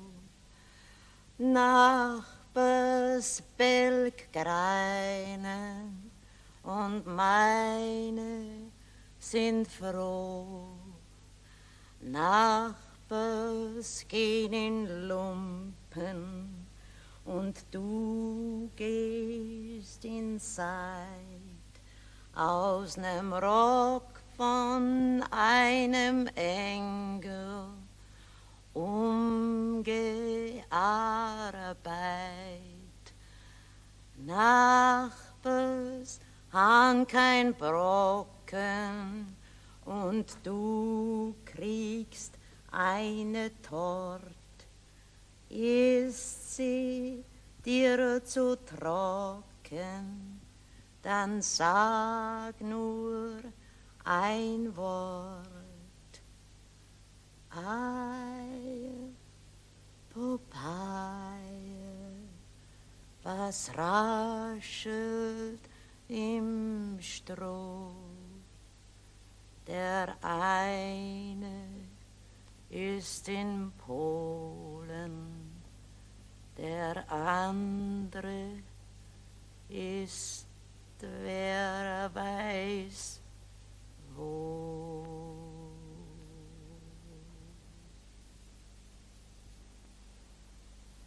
Sie hätten ja nix von den Kindern von ihrem Schwager sagen sollen. Wenn's nicht in die Stadt gegangen wären, ihren Schnitt machen, wär's vielleicht nicht passiert. Jetzt schlaft sie. Sie schlaft nicht. Sie müssen's einsehen. Sie ist hinüber. Sie müssen los endlich. Das sind die Wölfe und was noch schlimmer ist, die Marodeure. Ja.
Haben Sie denn niemand sonst, wo Sie hingehen könnten? Doch, einen. Den Eilef. Die müssen's finden.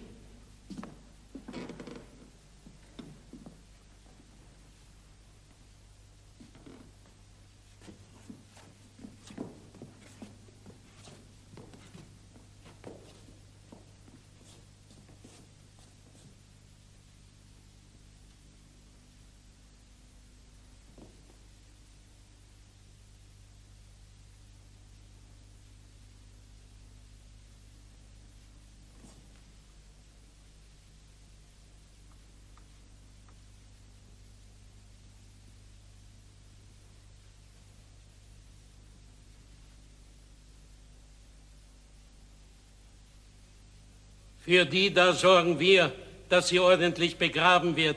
Da können Sie ganz beruhigt sein.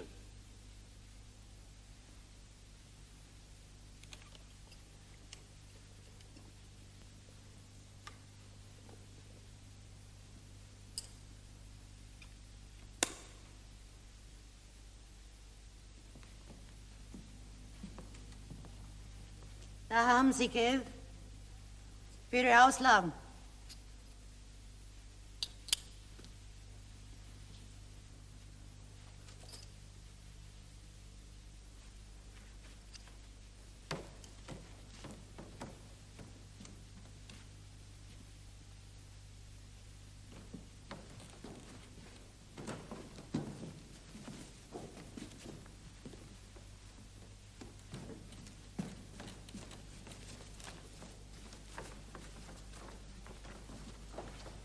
Eilen Sie sich!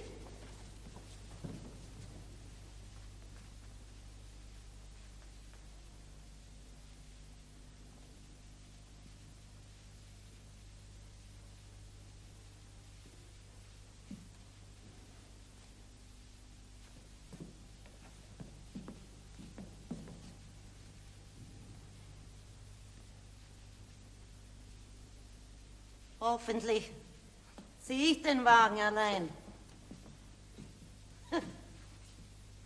Wird schon gehen. Ist nicht mehr viel drinnen.